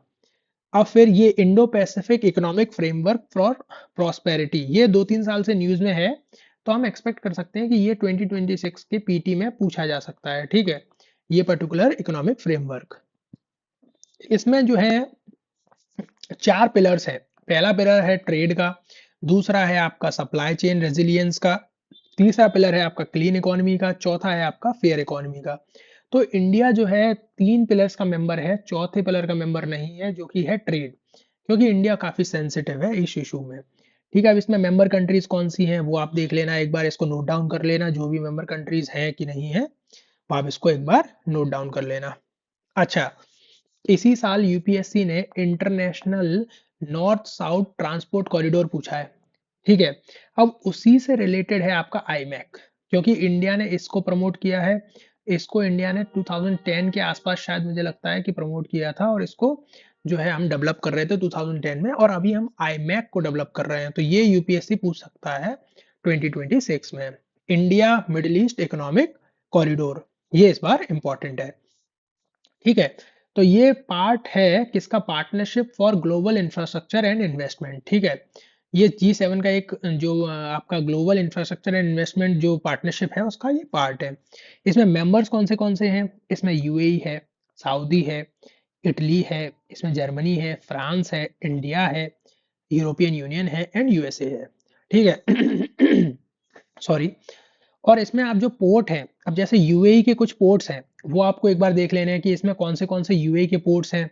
आप एक मैप लेंगे अपना, जो हम मतलब जो हमारी सेकंड लेक्चर होगा वो मैपिंग से रिलेटेड ही है, उसमें मैं आपको सारे मैप्स बताऊंगा कि आपको जो प्लेसेस इन न्यूज़ है, जो भी प्लेसेस अभी न्यूज़ में पिछले साल में रही हैं, तो उसको हम देखेंगे, एक बार अपने मैप पे देख लेंगे, और एक मैंने पीडीएफ जो है बनाया है उसमें एक बार देख लेंगे, दोनों चीज़ों को एक बार देख लेंगे कि कौन सी प्लेसेस जो है न्यूज़ में रही हैं। अब जैसे ये सारे के सारे पोर्ट्स भी हम एक बार देख लेंगे कि वो कौन सी प्लेसेस कहाँ पे लोकेटेड है और कहाँ न्यूज़ में है। ठीक है, अब यहाँ मैंने ये नाटो के मेंबर्स लिखे हुए हैं, आप एक बार अगर चाहें तो इसको देख लेना, इसको नोट कर लेना कि कौन सी कंट्रीज जो है नाटो की मेंबर्स हैं। अच्छा, ये 5 आई ग्रुप, ये एक जो है इंटेल शेयरिंग ग्रुप है जो कि यूएस, यूके, न्यूजीलैंड, ऑस्ट्रेलिया और कनाडा है, इसके 5 मेंबर्स हैं, इसको 5 आई ग्रुप बोलते हैं। सिंपली पूछ लेगा यूपीएससी, मतलब इसमें कुछ भी ऐसा नहीं है कि बहुत अलग से पूछा जाएगा और कुछ कॉम्प्लिकेट बनाया जाएगा इसमें। इसमें सिंपली यूपीएससी पूछेगा कि क्या इंडिया इसका मेंबर है, तो इंडिया इसका मेंबर नहीं है। और ये 5 आइज ग्रुप है, ये न्यूक्लियर एनर्जी से रिलेटेड है, तो ये भी गलत हो जाएगा स्टेटमेंट, ये इंटेल शेयरिंग से रिलेटेड है। अब इसमें अरब लीग जो है मैंने यहाँ पे लिखा हुआ है, बट इतना इंपॉर्टेंट नहीं है क्योंकि ये शायद 2024 के पीवाईक्यू में पूछा हुआ था, तो इसको अगर आप एक बार देख लेना कि ये क्या है। ठीक है, और इसमें मुझे लगता है ये भी इतना इंपॉर्टेंट नहीं है। So with this we are coming, अपना जो लेक्चर था इंटरनेशनल रिलेशंस का, ऑर्गेनाइजेशंस का, जो भी ऑर्गेनाइजेशंस इंपॉर्टेंट थी, जो भी आपके इंस्टीट्यूशंस इंपॉर्टेंट थे, वो हमने सारे के सारे ऑर्गेनाइजेशंस एंड इंस्टीट्यूशंस देखे हैं। तो आपने जो भी ये लेक्चर जो है आपका 2 आवर्स के आसपास का ये लेक्चर है, तो ये काफ़ी कॉम्प्रिहेंसिव लेक्चर है। इसमें आपकी इकोनॉमिक इंस्टीट्यूशंस, आपके सिक्योरिटी इंस्टीट्यूशंस, आपके यूएन इंस्टीट्यूशंस और आपके जितने भी मिसलिनियस इंस्टीट्यूशंस हैं, सारे हमने इंस्टीट्यूशंस इसमें कवर किए हुए हैं। इसके बाहर कुछ जाएगा नहीं और इसके अलावा आपको कुछ और देखने की जरूरत पड़ेगी नहीं। ठीक है, अब जो हमारा सेकंड लेक्चर है वो हम देखेंगे प्लेसेस इन न्यूज़ का। वो उसमें क्या है कि हम मैप देखेंगे कि जो भी, जैसे वर्ल्ड मैप है, वर्ल्ड में हम यूरोप देखेंगे। ठीक है, यूरोप से काफ़ी क्वेश्चंस आते हैं। यूरोप में जो भी प्लेसेस इन न्यूज़ होंगी वो देख लेंगे हम लोग अफ्रीका देखेंगे। ठीक है, हम लोग एशिया देखेंगे और हम लोग देख लेंगे आपका साउथ अमेरिका, जो कि काफ़ी न्यूज़ में है। तो ये चार के चार मतलब कॉन्टिनेंट और ये आपके देख लेंगे। उससे आपका जो भी प्लेसेस इन न्यूज़ है वो कवर हो जाएगा, उससे कोई भी क्वेश्चन आपका छूटेगा नहीं। ठीक है, तो फिर हम देखते हैं नेक्स्ट लेक्चर में, मिलते हैं आपसे कल। ठीक है, और आपका अगर कोई भी क्वेरी हो, अगर कुछ भी आपको लगे कि जो चीज़ आपको नहीं समझ आ रही है, वो आप एक बार मुझे इन्फॉर्म कर देना, मैं आपको फिर से बता दूंगा। अगर किसी चीज़ की क्लैरिटी आपको चाहिए हो, आपको कुछ नहीं समझ आ रहा हो, तो आप कमेंट्स में लिख सकते हैं, हम उसको इम्प्रूव करने की कोशिश करेंगे और ट्राई करेंगे कि उसको और अच्छा किया जा सके। ठीक है, और क्या इसका, हाँ, और मैं जो पीडीएफ है, अगर आप लोग बोलेंगे तो इस लेक्चर का जो पीडीएफ है वो हम अपलोड कर देंगे अपने टेलीग्राम चैनल पे, और वहां से आप डाउनलोड कर सकते हैं अगर आपको सही लगे तो। ठीक है, thank you so much for watching this lecture and thank you for becoming the part of लक्ष्य 120 and thank you so much.